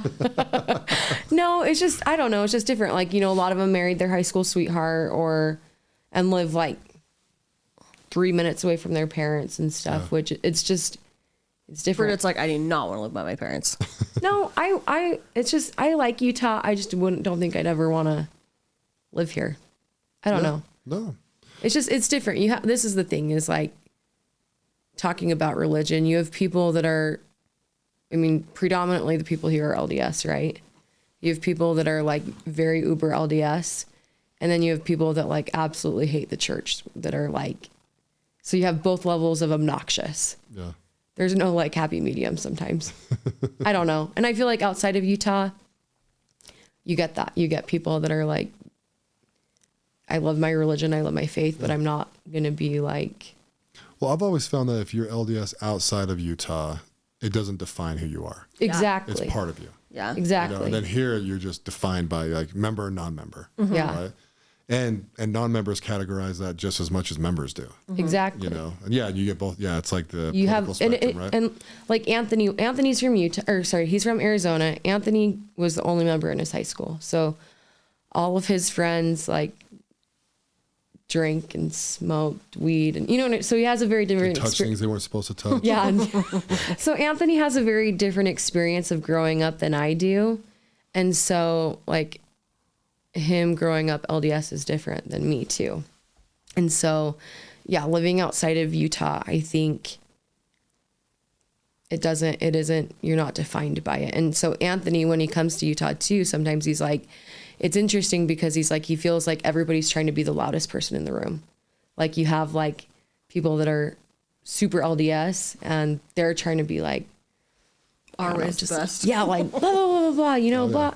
But then you have people that aren't LDS or maybe that have been and are anti-Mormon or whatever. And so they're also trying to be loud. And it's like, it's just a lot. Well, one thing in Utah I try to explain to people, right? Because they're just like, I don't understand the culture here. And it's like, well, when you're LDS, you live a really quote unquote good life, right? I mean, you don't cheat, you know, you should be faithful to your wife, you know what I mean? Like there's all the good principles of like almost general Christianity, right? But it's embedded into the culture, right? And I go, what happens with these people is they're 28 years old and they're pretty much perfect, right? Or they live as perfect as they can. So I call it the perfecter disease, where it's like, I've got to be more perfecter than this guy, right? So then they start eliminating weird shit, right? Like, well, I know they said not to watch rated R movies, but I'm not even going to watch PG-13 movies, so I'm more perfecter than you. Yeah. And it's like, oh, here we go. Right? It's like, just enjoy your life. Yeah. You know and I don't drink like, caffeine. Yeah. Okay. Yeah. We don't even say the word caffeine in our home. You know? I have a living room that is completely white. I had a friend that did this growing up. Completely white, and that's our celestial room inside of our home. No one's allowed into it. What? And it's like, wow, that's a different thing. What? Which has nothing to do with being Mormon. Yeah. It's crazy people doing crazy things all over the place, right? Because they're trying to be more perfecter than like the next person because they've got to quote unquote endure to the end or, you know, whatever. Yeah. They always feel like they have to be progressing down this ladder. And it's more like, I feel like you're missing it. You know, like just The points do the over things here. you're supposed to do that you think you're supposed to do and like rock church out on Sunday. Yeah. And you know what I mean? Yeah. So, and then the thing too is like, it's just like, it's just, I feel like it's really saturated here too. Like there's so many people, so many houses. Cost of living here, I don't know if it's. Yeah, we're all slammed in a valley. Yeah, it's like. That's running out of water. Well, and the thing too is like Love here that for us. Well, with physicians too, like you have IHC that's like runs a monopoly over everything. So unless you're like have a specialty, like a plastic surgeon or whatever, like you can easily have a private practice. But if, you're not, I mean, Anthony matched into family medicine, but it's not like you're not like an OB where you can whatever. So he kind of would have to work for IHC. Yeah, the hospital group. Yeah. So that it makes it difficult. And they don't pay their doctors as well as IHC does it, as like anywhere else. Yeah. Oh yeah. So you can do that when you're the big dog. Huh? You can do that when you're the big dog. You make the rules. Yeah. Well, that's the thing is like, that's kind of why we took the Boise thing too, is it is part of a corporation, but they're also doing loan repayments and stuff. So for us, we're like, we just want to get our loans paid off. And then he would like to do his own private practice. Like eventually after because this is my thing too, is like I'm fine with him owning his own private practice, and I'm getting my master's in healthcare administration. So I can also kind of like work for the business too and do like that aspect of it. So he doesn't have to worry about it. But, I just think too, like coming out of residency, it would be easier to just be like, okay, let's have you be a couple years as a doctor, not under anybody, and figure that out, instead of like trying to figure that out and figure out like a new business and like dealing with all of that stuff. So I think he'd be a little crazy not to go work in a bigger organization for a while. Yeah. And we also too, like Anthony really wants to pay off his student loan debts within like 5 years. Yeah. Like that's his goal. Is that doable? Yeah. I mean, right now with interest, I think interest will keep you. Right now, we're just paying like the minimum that you have to pay. But like right now with interest, I think his student loans are $370,000. I don't know what it's going to be like after residency, like when that interest has accrued even more. Is your interest accruing now? Yeah. Okay. I believe so. I don't actually. That's Anthony's like realm. Like he does all that stuff. I just know that we have to pay it eventually. But yeah, we just want to get them paid off. Like, so one of our physician friends, he was actually our pediatrician in Idaho Falls. He paid his off in 3 years. Cool. And he did a fellowship in dermatology after his residency. Yeah. And but they lived like they were residents. So they lived making $60,000 a year type of thing. Yeah. And then he opened his own business, and now he's like a millionaire. So that's the only way to do it. I mean, there's a couple podcasts I've talked about how crazy this is. See, at least a doctor, at least you have some sort of a floor, right? And most of the time you have an unlimited ceiling, or potentially unlimited ceiling. But like, there's a lot of professions out there that go to college and they rack up insane amount of debt and they do not have a floor, right? So there is no $150,000 minimum for your trade or whatever, right? Mm-hmm. And a lot of the people too, they have these loans that are just like, and you also have an insanely hard ceiling because, people just aren't going to pay for that. Yeah. Like being a dentist in Utah is very difficult. Oh yeah. Yeah. Like I don't even know why you would do that. You have to go out of state, dude. Well, I feel like it's not financially like, but that's the thing is like a lot, goes kind of back to religion. Every Mormon kind of believes in like higher learning, right? Mm-hmm. So they all want to come back to Utah, and that's why it becomes oversaturated. No, it's absolutely true. And so it makes it hard for people that do become like dentists or physicians or whatever to come back to Utah because there's too many of them. Mm-hmm. Yeah. You kind of want to be like, do they not teach you math in college? I've been in college for 20 years. Yeah. Type this in, return on investment. Google it. Yeah, Utah is the place for you. Yeah. No, it's wild. No, it's fun. School's wild. Yeah, school is wild. So switching gears, tell us about you guys' podcast. Why'd you do it? What's the plan? What's going on? Tell us what we need to know. Honestly, Bridget, when did we start, Bridge? March. She just sent me a text one day and says, do you want to start a podcast? And I had just started grad school. And I was like, sure, if you freaking do it all. Like if you set it up, do it, like get all the stuff ready for me. I'm more than happy to like hop on a call with you for an hour once a week. We already do that anyway, like on FaceTime, you know? Yeah. So she's like, sure. So then I went up to, they were living in, where was it? Idaho Falls? No. Idaho Falls. Yeah. And we just like started recording it. And we, at first, I think we were kind of like a little, like didn't know like what our path was with it. So we're kind of all over the place. But now we're kind of like in a groove. But we just started it mainly just to like chit chat. And then also like, I don't know, I think we can be funny sometimes, you know, and we have been told pretty much our whole lives like that our family needs a reality TV show because we're just like all over the place. Yeah. And so we're like, well, we'll try a podcast. That'd be fun. And so we just started it, and yeah, that's the thing is it was kind of funny because I was like, hey Liz, you've ever heard of podcasts? Yeah, Bridget had just heard of podcasts. I love podcasts. And she's like, we should do this. I'm Who's like, just sure. nuking out? Yeah. That's the thing. I really like, I hate texting. Liz knows that. I'm like the type of person where I'm like, I hear news that happened like 2 weeks ago. I'm like, what? Yeah. Taylor Swift's tour is sold out? Yeah, I'm like, that's like, old news, girl. Yeah. But yeah, I texted Liz and I was like, hey, do you want to start a podcast? Because the thing is, I used to blog like when blogging was cool. Yeah, I can remember that. Yeah. And I'm not trying to like toot my own horn, but toot. Like, I got people that'd be like, you know what? Hey, I really enjoyed what you had to say. Like, yeah. And this really helped me get through this type of thing. And I've also really enjoyed reading other people's blogs and listening to what other people have to say, like words of advice, words of wisdom.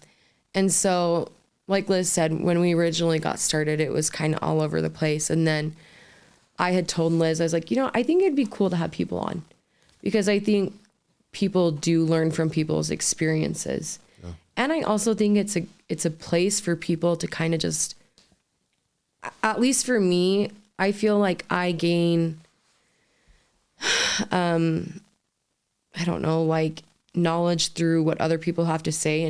And I like to be able to talk things out loud for me to make sense.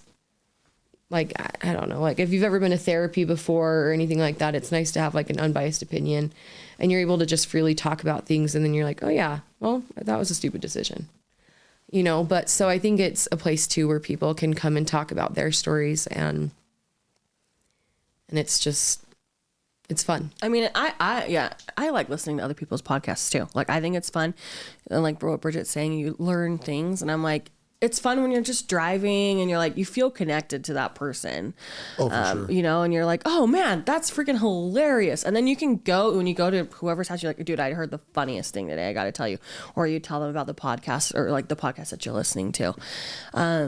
So like, I don't know. So like we listen to podcasts. I'm like, hey, I heard this on another podcast. We should talk about it because I thought it was funny or I learned something from that. Or, you know, like we did like conspiracy theories, you know, and that was so fun. Like for us to like learn about those things. I don't know. It's a learning experience for us, a learning experience for other people. I don't know. Well, and I want people to feel like they're just like, it's like somebody said too, like, it's like just chit chatting with your sister or whatever. And I want people to feel like it's like just a chit chat time, you know? Yeah. So, and it's been a lot of fun. It's just funny because we're not trying to be like super serious about it by any means. Like I'm not trying to like gain like 1 million followers, you know? And it's just been a lot of fun. We don't have like, well, we told you before, we originally had like just crappy recording stuff. And then we're like, you know what, we should probably buy something. We originally were doing it in person for a very long time. And then I moved because my husband started residency. And now we've just been doing it over Zoom. We have nicer recording microphones and a better setup. But now we're going to switch to something else. But honestly, like we were just recording it in our room. Mm-hmm. Do you remember that? Yeah, we did. Like one time we recorded it in the closet because the boys were being too loud. Well, yeah, and you need a smaller room so that the noise doesn't bounce off the walls, you know. So, yeah, but it's been a lot of fun. Yeah, it is fun. We like it. It's also time for us to catch up. Like we get to catch up. So yeah, I don't know where it's gonna go. I mean, who knows? We may be done with it in 2 years, but it's like it's fun to just do something now. Yeah. Yeah. Yeah, no, they're interesting. I mean, I wanted to do one for so long. And I'm like, dude, I know so many people I could bring on here, like so many guests. Like, dude, when I first sat down to write my guest list out, like I was thinking like, who's my top guests I can bring on? But I knocked out like 75 in like 10 minutes. Wow. I was like, and these are people I'm like, I know I can call these people. They'll say yes. They'll come on the podcast. Yeah. And I was like, this is interesting. And then I was like, and then I really started looking at it and I wrote a list of like 500 people. Wow. And I'm Really? like, yeah. And then I started realizing, I'm like, dude, pretty much every person I talk to, if you ask them the right questions, are interesting. Yeah. You know? Yeah. Yeah. And I'm kind of the same way, you know, people are like, because I monetize everything, right? Like, it's kind of like my world. And people are just like, so how are you going to monetize this? And I'm like, it kind of drives me crazy because I actually know how to monetize this, right? In my own way. But then I'm like, I'm not going to. It'll like screw it up. I just want to enjoy it. Just keep on doing it and enjoy it. Yeah. You really need to get to, you kind of have your podcast for like 2 years before it has like legitimacy behind it. And I think you have to have like 100 episodes before, you know, almost like one a week, right? So my goal is to, in 2 years, to have knocked out 300 episodes, which I'm on pace to do. Yeah. And just kind of see what happens with it and see kind of where it goes. The biggest benefit for me is it gives me a little bit more social credit. And so when people are like it's really weird. Like I've had about, I think I'm around 12,000 downloads.